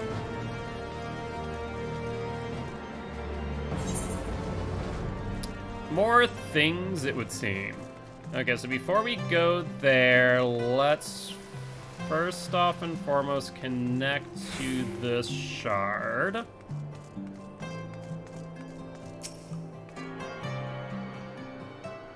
Then we also have some more things to look at over here. And I guess also another shard there, the tribunal. Where are you? You look to be not connected to anything. Are you in here? No. You are in here. Greetings, welcome to the Athenium Astrologicum. Astrologicum. Yeah, so I was right. Perhaps you were drawn by fate to this place of learning, or perhaps you wish to know more of fate itself. Seem like I would like to see them go back and upgrade the older cities. That'd be nice, yeah. Sure. Oh, this is the Astrologian. This is how you get the Astrologian job. Then you are wise to come hither, for in the stars are written the fates of every woman and man on Hydaelyn. Try pronounce that one. It was there in the stars that a Reda woman would call upon the Athenium, this very day, women who play an important role in my own life. But my apologies, even the most skilled reader cannot scry a name from the heavens. Would you be so kind as to give me yours so that I might know who it is who is my newest protege? Sure. Rose, well, I was not expecting that, but what is a name but an attempt by our begetters to wield power over the lives of their sons and daughters. Lives whose pasts have already been foretold, in a sense that is. My name is Jane Quinard. Jane Quinard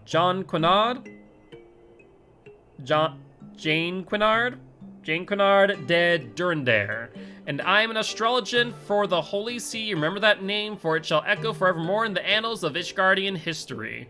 Well, it will once we put it there.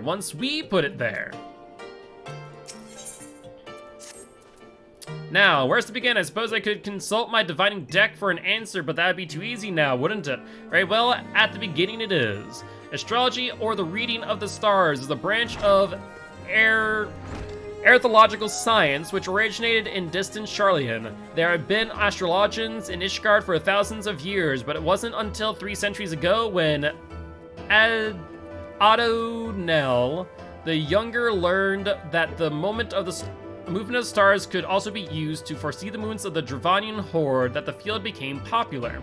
Since then, what was once a single science has bifurcated into 2 similar yet ultimately different schools of learning. The Charlian school of astrology and the Ishgardian school, which the former placing a focus on tapping celestial aether and transforming it into beneficial magics, astromancy the latter. Is that a koala? No, that's an elephant walking on 2 legs. I thought for a moment that was a koala. Specializing solely in determining the actions of our dragon enemies to the north. I am a student of the former, the only student of the former here in Ishgard, and have been actively seeking a partner with whom to conduct my research. Let's just say that my fellow astrologians here have been less than approving of my path, but that is simply because they are afraid of what they could not know. Once they do know of how Charlian astrology can benefit the sea and its soldiers, they'll feel foolish to have ever doubted me. Us.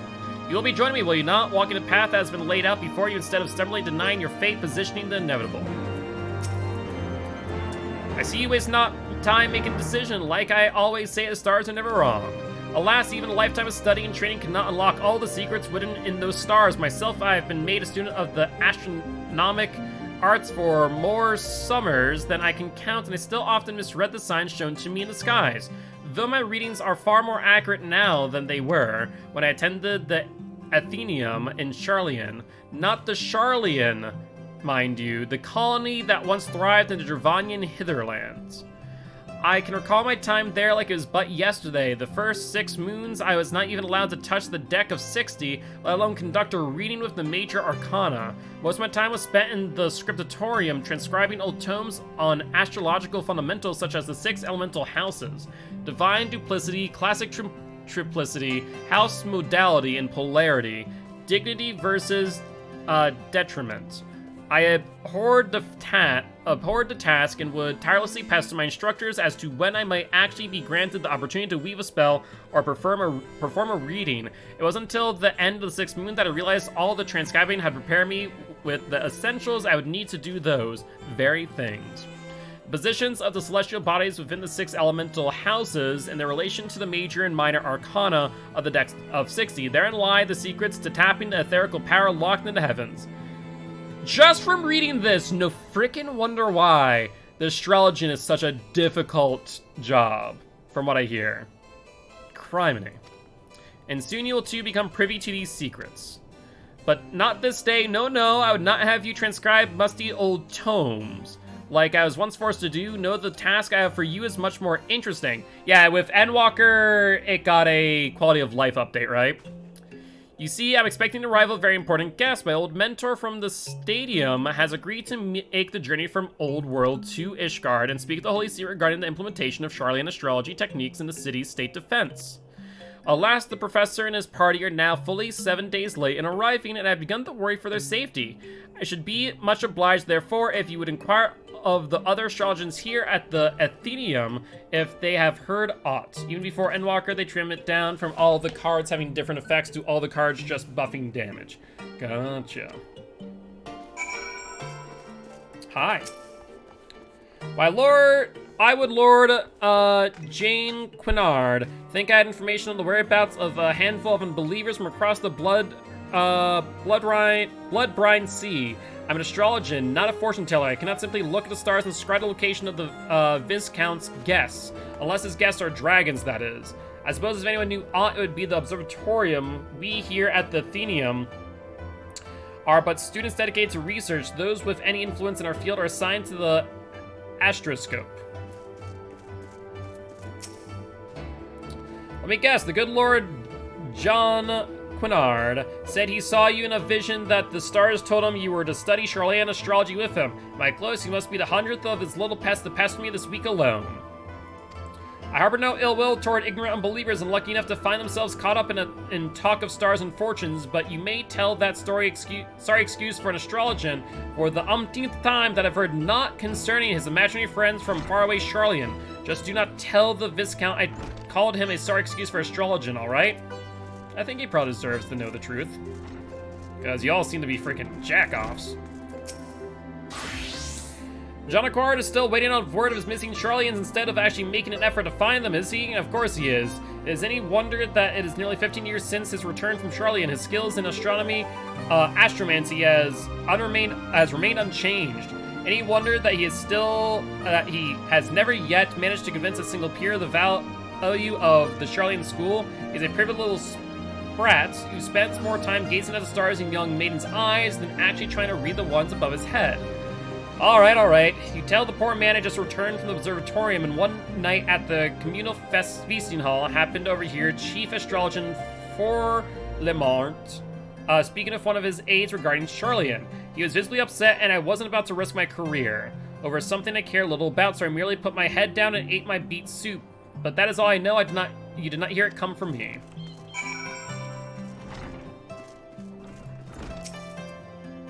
Master Forlemont. I thought this day could not get any worse. Oh no.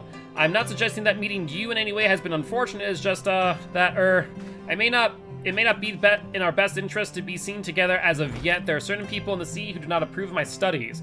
Couple that with the fact that you are an outsider and unbeliever, and, well, people may come to the wrong conclusions. We must act with caution until we can prove that our intentions are just and for the good of all Ishgard. So I must ask you to travel to the observatorium alone and meet me there. Okay. Which I think is out and about. It's not where we are. Have I already connected to this shard? I don't know. Hold on. Yes, I did. Okay, let's go to the next one.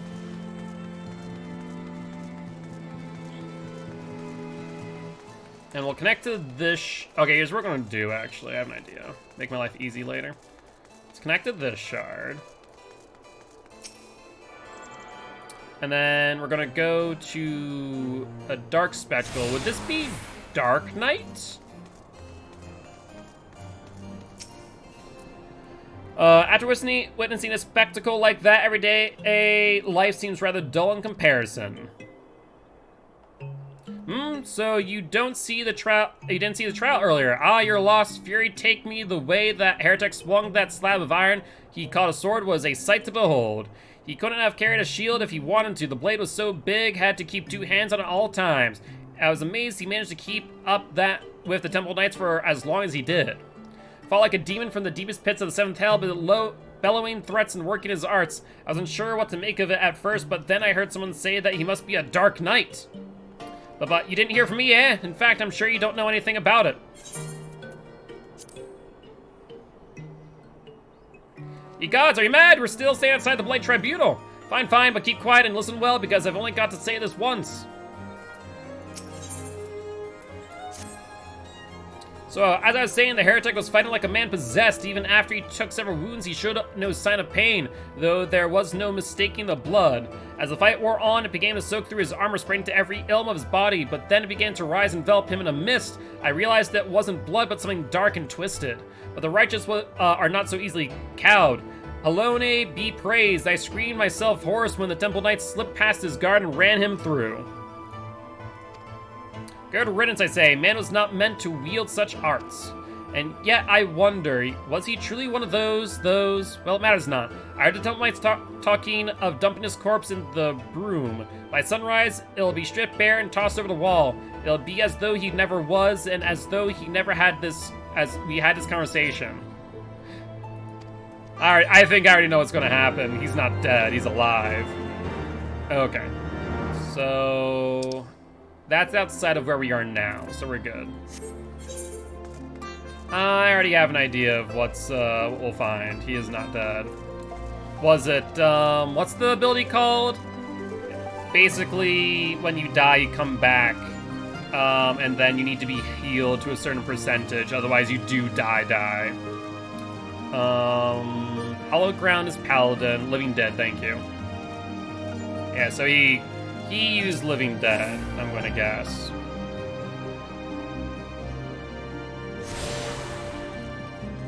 Where am I going? I can't see on the map all too well. So, I think we can, yeah, we can probably jump off this ledge, I bet. Let's find out.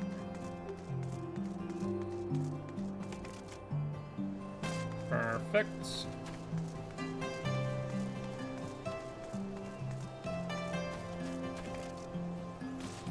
And let's connect the shard. And realistically speaking, it looks like we're pretty equidistant from the other shards. So we can probably just run our way over to the shard in the middle.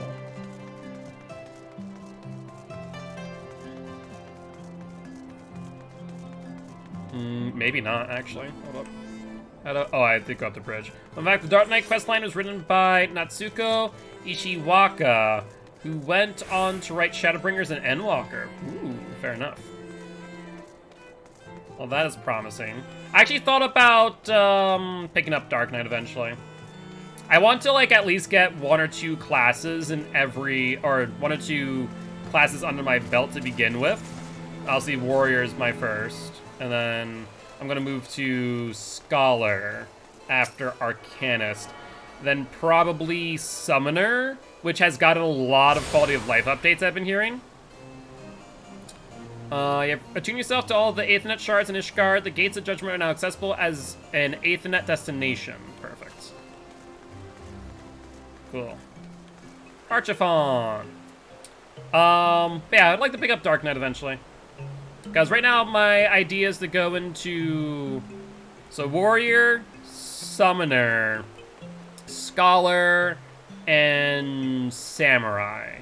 Though I might drop Samurai, if truth be told, and go into Rogue instead. So I can, once again, pick it up from level 1 and get more attuned with a melee class DPS, rather than jumping straight into someone at 50, where I feel like I need to figure out how to play them. So I might do that, honestly. The Royal Light and her brave companions walking the streets of Ishgard at last with a glorious sight. I cannot tell you how long I've waited for this day. Allow me to present to you my family house, Four Thames Manor. I should like nothing more to show you around, but everyone is gathered to receive you. Come, my friends, introductions must be made. That's a lot of XP. Palace of the Dead can help because it puts all classes at level 1. Ooh, okay. My lord, I have returned with the Scions. And I do want to do Palace of the Dead. I want to solo it. That is one of my goals at some point, is to solo Palace of Dead. Because I see that as an achievement, and I want to do that. I do want to. I've already heard of the tales of the solo Palace runs. Good luck? Yeah, no. When I put my mind to something, I make good on it. A good example is I've been practicing for Dark Souls 1 hitless runs, and I've made good progress on it, but I'm still currently struggling with frickin' Ornstein. Ornstein right now is my kryptonite.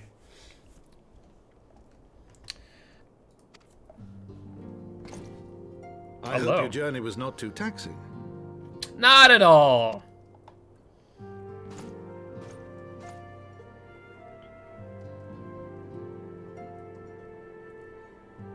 I, Count Edmond de Fortomp, do bid you welcome. As wards of House Fortomp, you shall be afforded every courtesy. My home is your home. I appreciate it. Why do I recognize your face back there on the right? My companions and I are deeply honored, Count Fortomp. The honor is mine, Master Alphino. Consider it an expression of our gratitude for your service to Ishgard. Fair. Fair. Maybe that is it.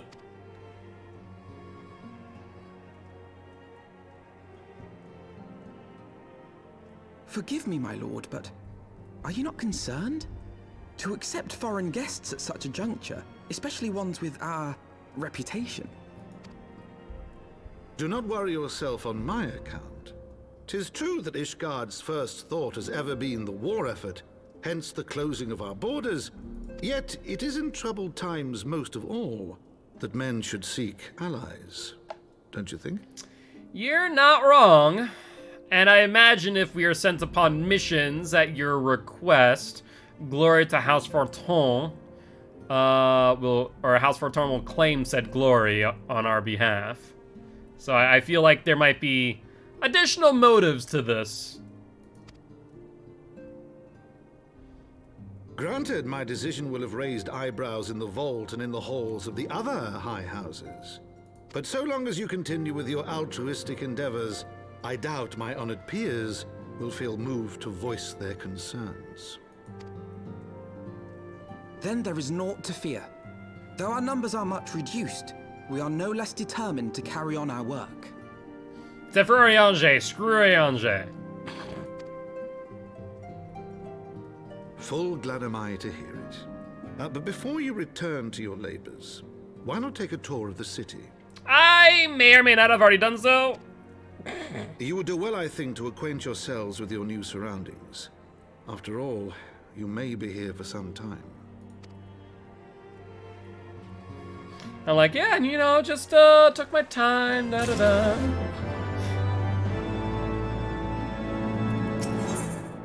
Ooh, hello. Level 115 gear. Wait, what's my gear at? 130, right? Yeah, my gear's at 130. Whoopsie! Circlet of Striking. Now this is high quality gear, which I have learned over time is actually something to keep in mind. Interesting. Yeah, so it'd be this specifically. Mithril Cell Offending.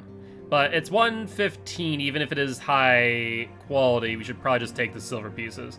130 gear won't be rendered useless until a few quests in. Yeah, that's what I figured. Also, I'm pretty sure I'm still way over leveled, quest-wise. Though our friends in House Forton have been generous enough to extend us their protection, you must take care not to impose too much on their hospitality. They want people to have felt like they wasted their farming. Makes sense. It's only proper that we learn about our new home so you might become more self-sufficient. It'll take a while to learn the lay of the land, but learn it we must. Then there's the market and taverns. We'll need to know where to shop and where to hear small talk. 'Twould seem a tour of the city is indeed in order. I thank you for your counsel, my lord. My companions and I shall of course do as you suggest. Very good, then my manservant shall accompany you. He'll be able to answer your questions you might have.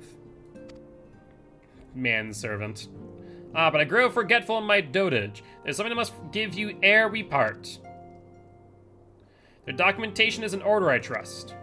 Yes, my lord.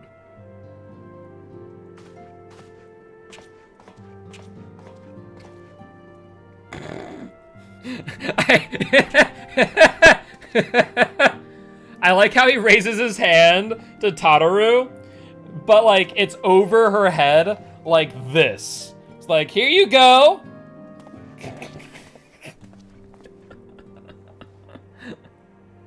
Those documents identify you as wards of House Forton. Yeah, the PS3 really limited their movements. Yeah, that's fair. Given that our borders have remained closed for decades, many of the countrymen are unaccustomed to treating with foreigners. Should anyone happen to question your presence here, it may prove necessary to remind them that you remain under protection of House Forton. But let us hope that shall not come to that. I'm sure it'll come to that. Rest assured that we shall do our utmost to avoid any situation that might compel us to invoke your name. Too bad they ain't gonna work. Rose, Tataru, the city awaits. Let's go.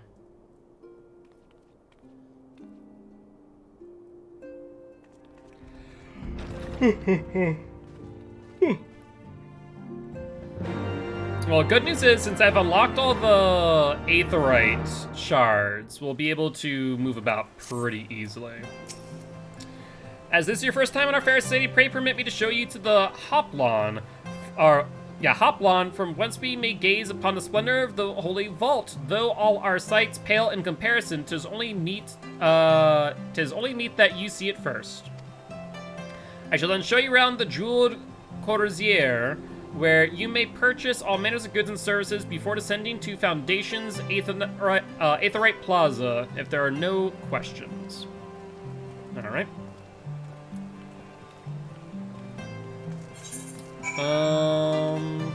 I guess we can just go up here. We can run this.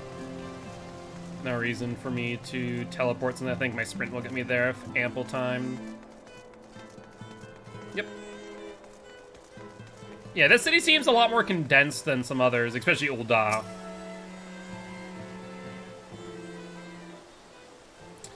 The Hoplon, so named for the bronze great shield borne by our nation's patron deity, is the largest plaza in Ishgard. Magnificent cathedral to the north is, of course, the Holy Vault. The vault is both Ishgard's seat of government and the residence of the Archbishop of the Ishgardian Orthodox Church. Begging your pardon, the statues to the south, are they perchance Thordan's famed Knights 12?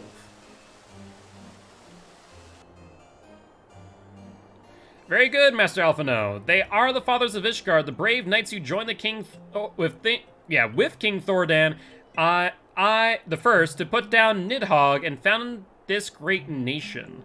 So we see a warrior. I guess there's a lot of people with axes, so I was thinking that maybe they might actually be job classes. It looks like they just kind of alternate. Ours is a city rich in history and tradition. There's much you can learn by exploring the pillars, time permitting, of course. Well, I do need to go there eventually. Now then, if you would follow me to the Jeweled Coursier, I shall introduce you to Mistress Elisai. Elisai?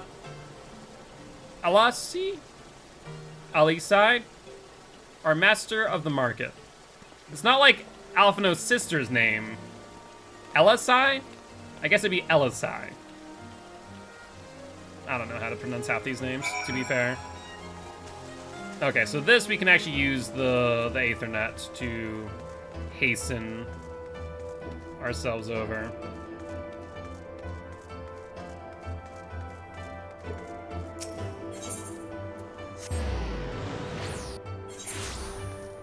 Imagine they're probably going to have a lot of main quests around the shards. Well, your Kalinat locals are traveling peddlers, which makes you all... Ah, wards of House Forton. How very interesting. Count Edmond has granted us leave to remain in Ishgard for as long as we wish, which may be some time. Or currently we will have need of sundry goods, hence our desire to make your acquaintance. That is, of course, assuming you are content to accept the custom of foreigners, should you be uncomfortable. Young sir, we do not discriminate in matters of money. If you have coin to spend, you are free to refuse it. Weapons, armor, accoutrement, medicine, materials, whatever you desire can be found in the Coursier. Our merchants will be more than happy to accommodate you, as you soon shall see. Make some tea there. I agree with you. Or at least hot water, I guess. There's always tea time. The next destination is the Aetherite Plaza and Foundation if everyone is ready. So Foundation, I do have a side quest to do. I think, is that for Dark Knight? Maybe.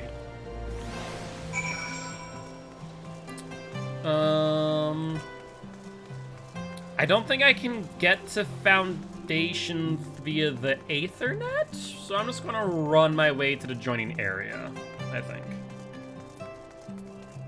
I'll have to... You can? Okay, well... I guess, yeah, because I did get all of the shards, didn't I? So I think it gave me access to the plaza.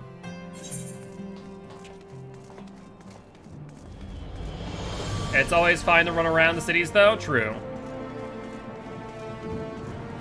What's that? Steel, Sky Steel Manufacturing. And then RN down.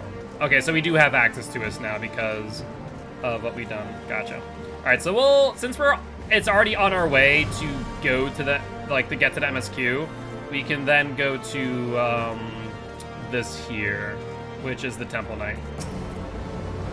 And here we have Foundation's Aetherite Plaza. If you have yet to attune to the Aetherite, it'd be wise to do so now. Several pieces. Rainbow Cap of Aiming.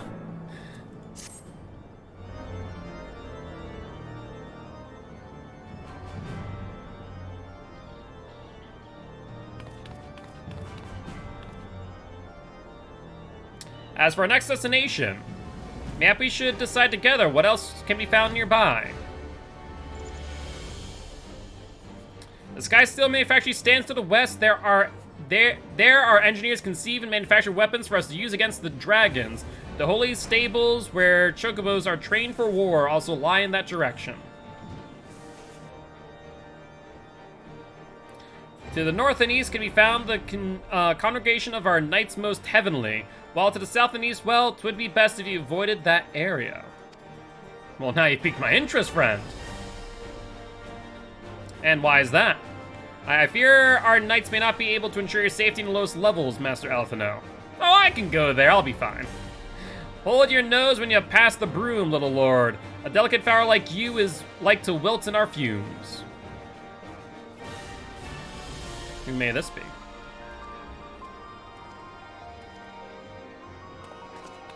Misjudge me, sir, for I'm no lord, but a humble traveler. Oh, come to see the sights, have ye? Take a turn down the hop lawn and gawp at the statues. Wah ha ha! Well, if you a mind to learn how the better half live, come and have a drink at the Forgotten Knight if your nursemaid'll let ya. Alright there. My most apologies, Master Alphino. Pray pay the drunken lout no mind. Oh, but I must. It would not do to refuse such a heartfelt invitation. Yes, I simply must see this Forgotten Knight for myself. I trust you see the wisdom in this, Rose. There are few sources of information more abundant than a bustling local hostelry. Not that I expect to hear any news of our missing comrades just yet. Nevertheless, who can say what we might learn of recent events? He's not wrong. Restaurants, taverns, and bars, as well as barbershops, are great places to hear the local tale. I'm coming too.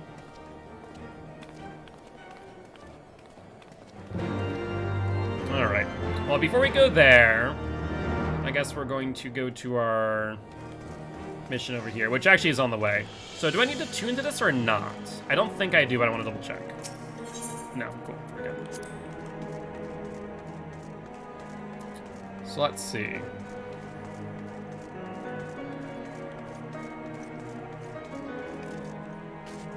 What are we looking for? That's a shard. Oh, hold on. Hello, friend.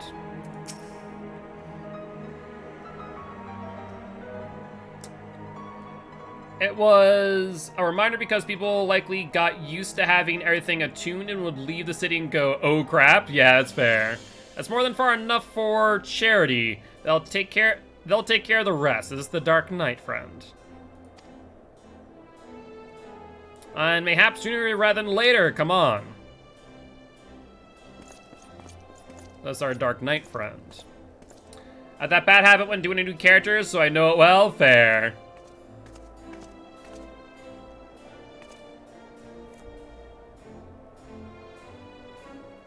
Ooh, that's a crystal.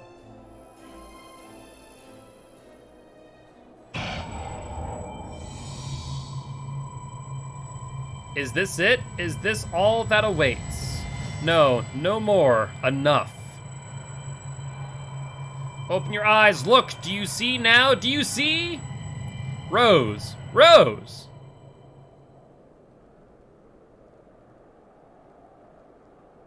So you do live.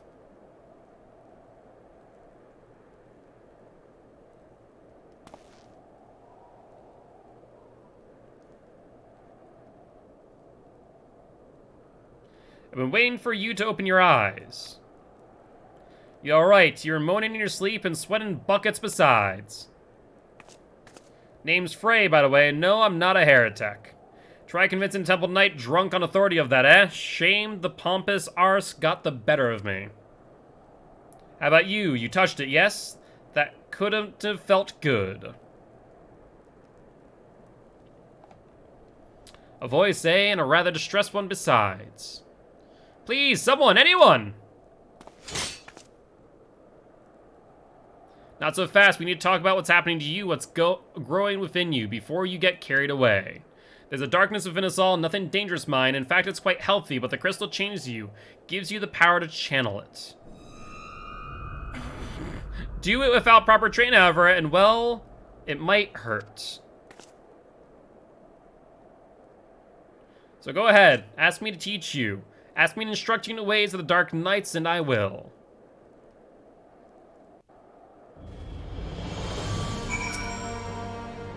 And you're still worried about the screen will win, so I'll keep this brief. We Dark Knights don't care one whit for prestige or pedigree. We are free to follow our hearts, to defend the weak and punish the guilty as we see fit. The law of the land, the authority of a name, these are tools cowards use to escape harm. We have no need of shields, figurative or literal. Here, my blade is your blade, my soul crystal your crystal. Go on, take them. You'll need them soon enough. Alright. So we now have access to Dark Knight. Cool. Awesome. Alright. Well, in that case, let's move on to our main quest.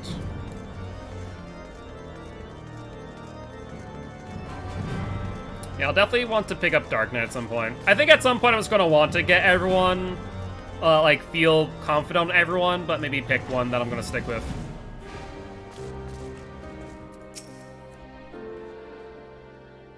I think Warrior is definitely up there for me right now, though. Must say, this is rather unusual. Not just one, but a whole party of fresh new faces in my tavern. We but recently arrived in Ishgard and are eager to acquaint ourselves with her more notable establishments, master. Gibrillant. Just Gibrillant will do. And I'm flattered you think so highly of my establishment. Can't promise to live up to your expectations, but if it's decent food and drink you're after, you could do much worse. Judging by the numbers of customers I see, I suspect your fare is rather more than decent. Speaking of your clientele, I could not help but note a difference between those who frequent the upper and lower floors. Spotted that, did you? Aye, up here you'll find peddlers, porters, off-duty knights, and so forth, dropping in on their way to or from somewhere else. Regulars maybe, but not locals. Folks from the Broom, they tend to congregate downstairs, where we offer a menu more suited to their taste, cheaper meals, stronger spirits, all quality, mind, but not the sort of stuff I'd recommend to yourselves. You speak of the lowest levels, yes? Why do they call them the Broom, if I may ask? Cause when the weather's foul, the Broom rolls in thick. It's the poor sods living at the bottom who have to deal with it. I see. And it's not just the weather. When the wyverns broke through the wards and started tearing up the city, it was the Broom that got the worst of it, while the pillars enjoyed protection of the high houses and the temple knights. More than a few people are still sore about that, mind, which is why, considering your present company, I'd recommend you keep your wits about you if you mean to go below and something sharp in your boot, just to be sure. I shall take your words to the heart, sir. Master Alphino, I think it would be best if you return to Four Temps Manor. Go on ahead without me, I'm staying for a drink or two. Miss Tataru, I'm afraid that it is out of the question, my lord. The Count would never forgive me if I abandoned one of my chargers in such a place, least of all a maiden. What are you up to, Tataru? Look around, Alphino. This tavern is full of people whose business regularly takes them beyond the gates of judgment. With friends like that, I could particularly live here and wait for the newest gossip to come to me. Indeed, but will you be safe here on your own? Oh, please, do you know how often I looked after the Waking Sands and the Rising Stone by myself? If I had to gill for every unwelcome caller I've driven away, I'd be rich upon my wildest dreams. I'll be fine. Not that I doubt the lady's knack for fending off unwarranted advances, but I'll be damned if I'm going to let anyone lay an unwelcome hand on a patron in my establishment. That settles then, Tataru. Rose, I shall return to the manor for now. Contact me by link pearl if you require assistance. I will.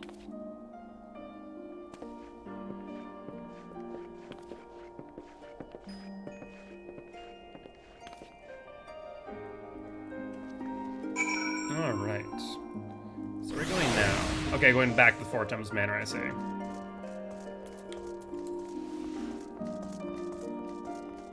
So, in that case, we can use the Aethernet to our advantage.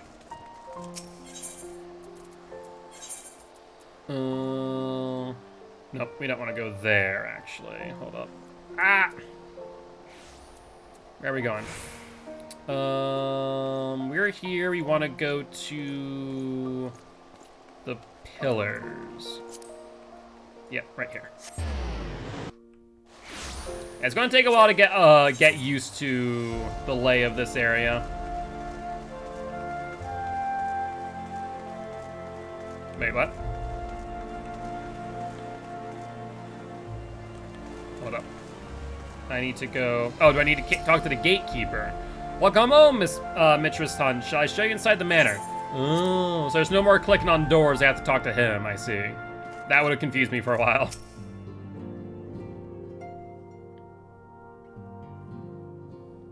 Tell us then, Master Alphino, does Ishgard meet with your expectations?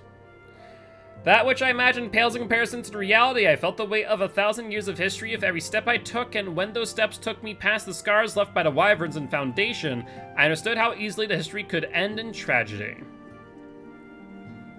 The attack was devastating, the casualties unspeakable. The wyverns did not discriminate. Unarmed men and women, even children, were given no quarter.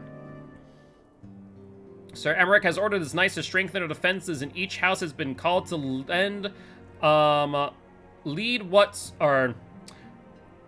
has been called upon to lend what support it can. There is much to be done, yet alas, able-bodied men and women are in short supply.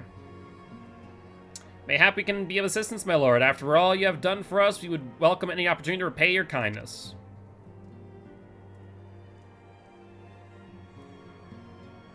As a most generous offer, Master Alphino. You are a guest in my home, to whom I have extended my hospitality without obligation, let or lean. Nevertheless, Ishgard's need is great, and if you are willing to aid our cause, I cannot well refuse. Good. What would you ask of us? From what I've heard, you are an intelligent and persuasive young man. Such qualities may prove most useful to us in our efforts to secure provisions from foreign sources, identifying trustworthy suppliers, brokering contracts, and so on. As for you, Mr. Hunt, I could ask of no one better than a storied veteran such as yourself, a woman with the capacity to act swiftly and decisively when needed to aid Artoriel and Manulaine in their duties. I beg your pardon? I am more than capable of carrying out my duties by myself. I have no need of our honored guest's assistance. Now, be reasonable, brother. What manner of fool would say no when a famous hero offered to do his work? Hold your tongues, by the fury. The two of you will conduct yourselves with dignity befitting your station to show Mistress Hunt the respect she deserves. This is the woman who slew Gaius Van Belsar and some half-dozen primals besides. She's not here to steal your glory or serve as your errand girl. He does not mess around, being part of them for their impropriety. There we go. Close enough. Mr. Hunt, I should be much obliged if you would lend my sons a helping hand. Impropriety? Impropriety. There we go. My thanks, very willing. They may even learn something from you.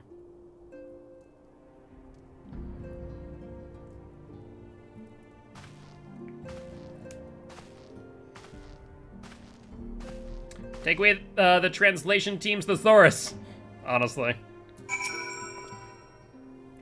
It would seem we shall not want for employment over the coming days, though that was never in doubt. Our host's initial reluctance to accept our offer of aid was solely for appearance's sake. In truth, he is glad of this opportunity to put us to work. By granting us patronage, House Fulton has taken a tremendous risk. Until we demonstrate our worth to Ishgard at large, the Count will face considerable opposition from his peers in matters great and small, and so he would have us publicly serve Ishgard while simultaneously keeping his sons in check. It is an arrangement we may benefit from in unexpected ways. My own duties may feasibly bring me into contact with people who know something of our missing comrades. And as you go about helping our two lords with their various responsibilities, you will inevitably make new acquaintances in Ishgard, mayhaps even new allies. Yet the more I think on it, the more confident I am that by furthering their goals, we shall further our own. More silver, please. Okay. Well, I don't think we're going to be able to get through another quest line in 10 minutes. I don't know how long these upcoming MSQs are. What I think we can do, however... I'll probably do these in my own time. We'll do those in my own time. Because I can't also say how long these quest lines are going to be either. So, on that note, I think we are going to end the stream there. However, before we do, I want to see, do I want to raid anyone today? I'm debating whether or not I want to.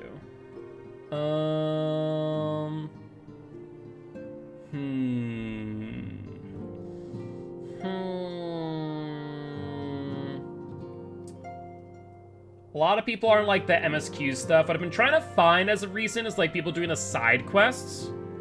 That way there's no like spoilers that you guys could run into if we're kind of going through the experience with me.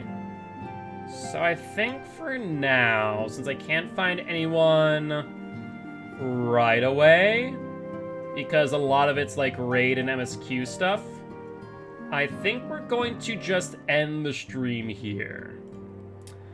Alright, but as always, guys, if you did enjoy the show, please make sure to hit that follow button.